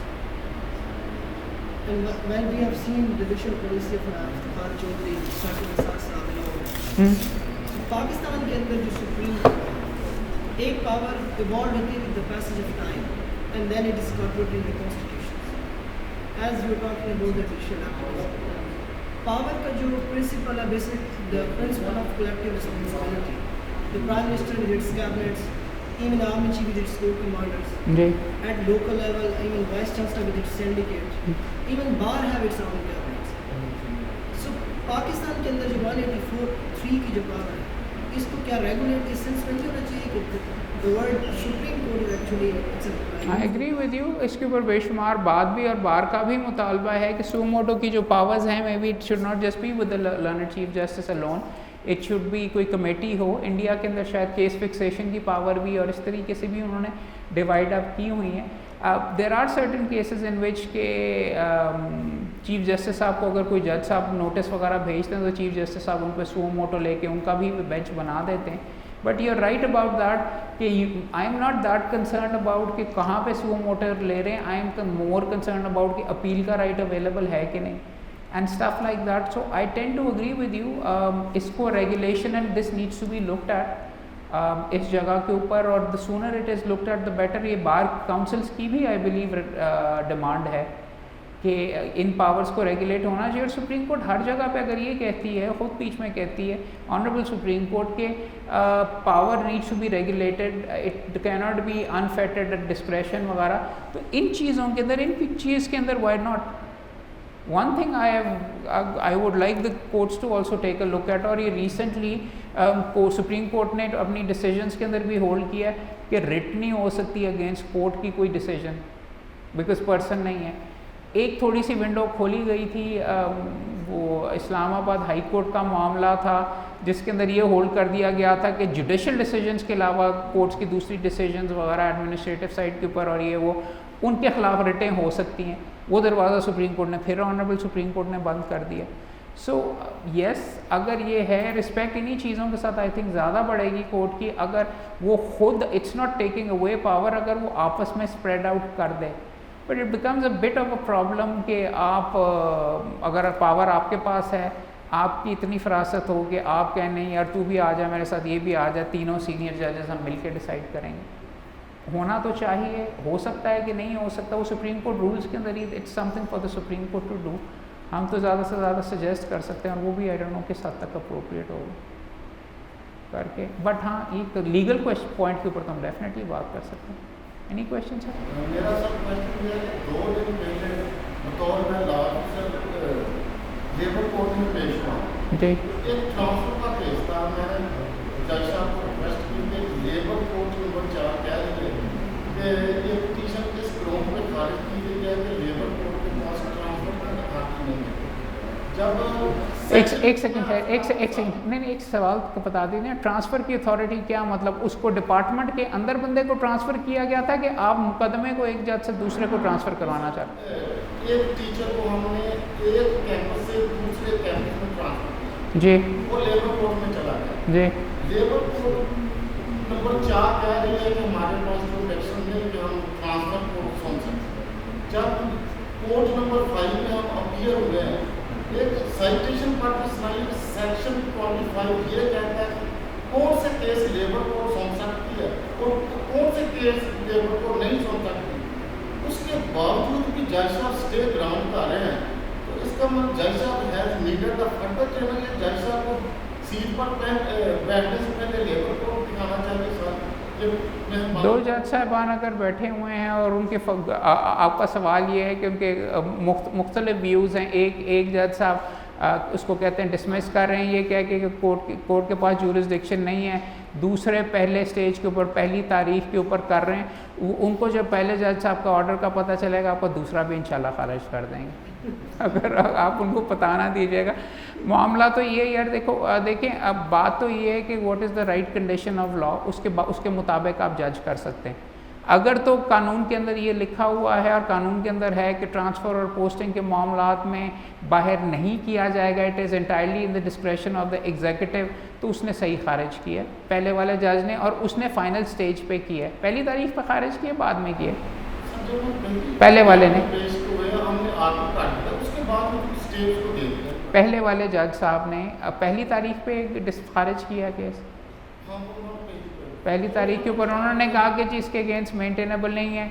दूसरी तारीख के ऊपर आप कह रहे हैं कि एक और हुआ. कंसिस्टेंसी होनी चाहिए फाइनल फैसले के अंदर.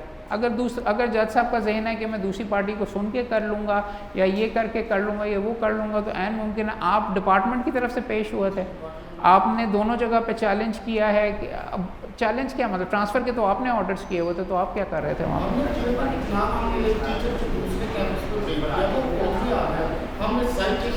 दूसरी पार्टी ने आके चैलेंज किया दोनों केसेस में.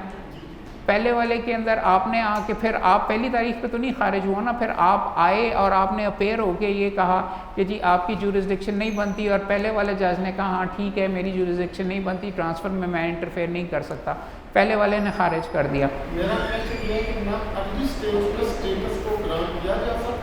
क्यों नहीं किया जा सकता? जज साहब की अपनी डिस्क्रेशन है, केस बाय केस बेसिस के ऊपर उनको है, अगर उनके जहन के अंदर है, आप जाके अपना आर्ग्यू करेंगे, साथ जाके दूसरे जज का भी ऑर्डर ज़रूर दिखाइएगा, उम्मीद है वो वाला भी आपके फेवर में फ़ाइनल ऑर्डर में कर देगा। अगर फाइनल ऑर्डर्स में कोई डिफरेंस आ रहा है तो फिर अलग बात है।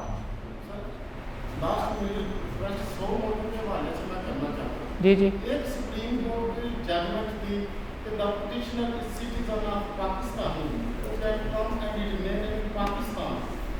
जब सुप्रीम कोर्ट की जज की गवर्नमेंट ने वायलेशन की, जब वो पुरानी बात कर रहे हैं, शहबाज शरीफ साहब सुप्रीम क्वेश्चन क्या है? तो जजमेंट आ गई कि गवर्नमेंट किसी को बाहर जाने से रोक सकती, आने से रोक नहीं सकती। ये जो फंडामेंटल के जो मार्केट के साथ गवर्नमेंट में बैठे हुए ठेकेदार हैं, इनके ऊपर ये इम्प्लीमेंटेशन नहीं होता। नहीं समझ नहीं आई, आपका सवाल क्या है? सवाल मेरा है कि ना petitioner is citizen of Pakistan who can come and remain in Pakistan. ये जब एक जजमेंट है उसके इम्प्लीमेंटेशन गवर्नमेंट ने अपना साइंटिफिक आप बंदे को वापस बुलवाना चाह रहे हैं कि भिजवाना? एग्जिट कंट्रोल लिस्ट का तो कानून के साथ रेगुलेटेड, पाकिस्तान से बाहर जाने से तो रोका जा सकता है। पाकिस्तान वापस अंदर आने के ऊपर इस पर भी शायद कोई डिस्टिंक्शन वगैरह वैसे कानून के अंदर ड्रॉ हुई है कि जी पाकिस्तान वापस आने के लिए तो आप बुलवाना चाह रहे हैं किसी को? शहबाज शरीफ साहब का आप कह रहे थे कि केस में था, मेरे ख्याल में वालिद साहब भी मेरे उसमें पेश हुए थे।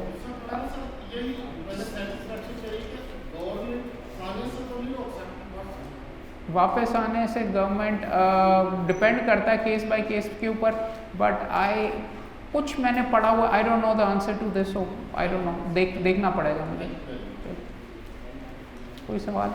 सर ये जो ओपन बैल्टिंग और सीक्रेट बैल्टिंग वाला चलता है सुप्रीम कोर्ट का? जी सर, इसमें हम कहते हैं कि पार्लियामेंट इज सुप्रीम, सब कुछ कहते हैं जी कॉन्स्टिट्यूशन। नो वन से कॉन्स्टिट्यूशन है सुप्रीम, पाकिस्तान में पार्लियामेंट इज नॉट सुप्रीम। तो सर उसमें ये कहा गया कि ओपन बैल्टिंग होनी चाहिए, सीक्रेट बैल्टिंग, इसमें भी आप नहीं समझते कि एक किस्म का जो जुडिशरी ये वो इंटरफेरेंस कर रही है?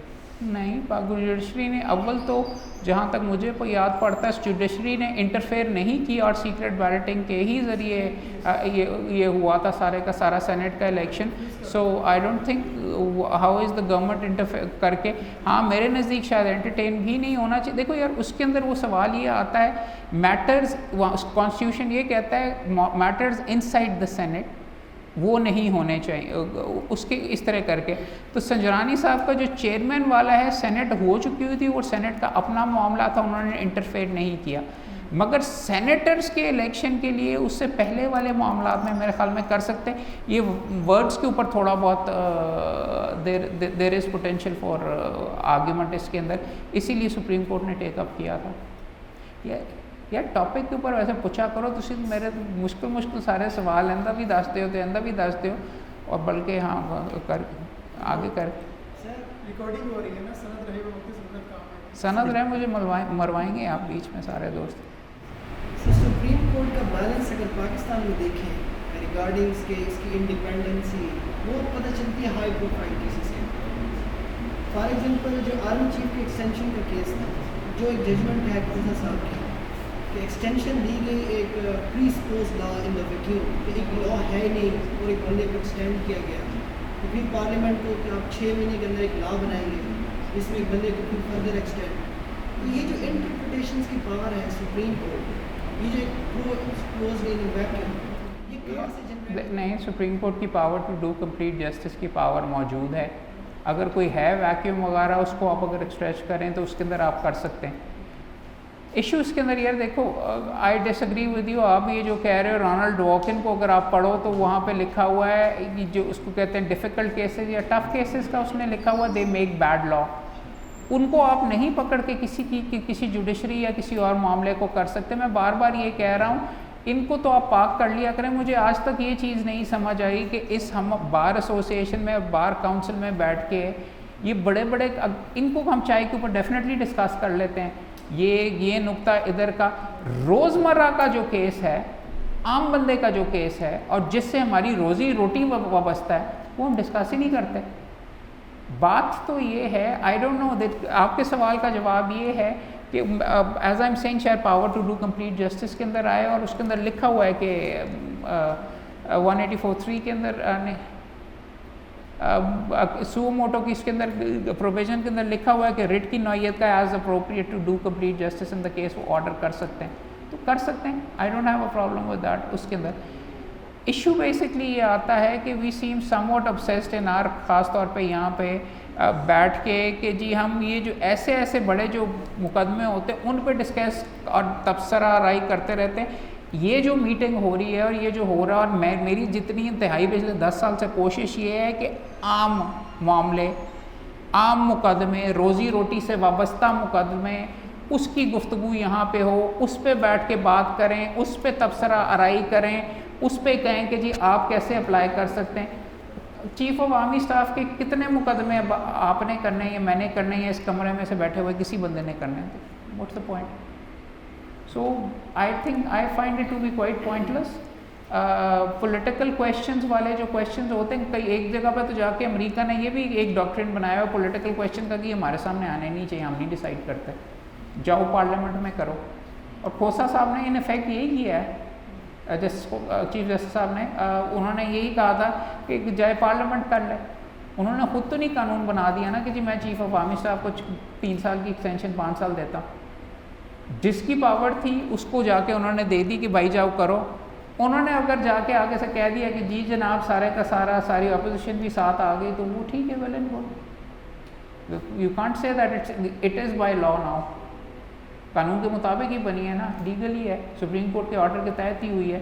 किसी और ने अगर चैलेंज की होगी जब तक उसको स्ट्राइक डाउन नहीं करते तो it's legal, simple as that करके। सो ये मामलात हैं। आई होप अगले जुमे को और दोस्त आएँ और दोस्तों को भी साथ लेके आएँ, अच्छी तादाद में लाएँ, अच्छी गप रहती है। I hope you enjoyed this.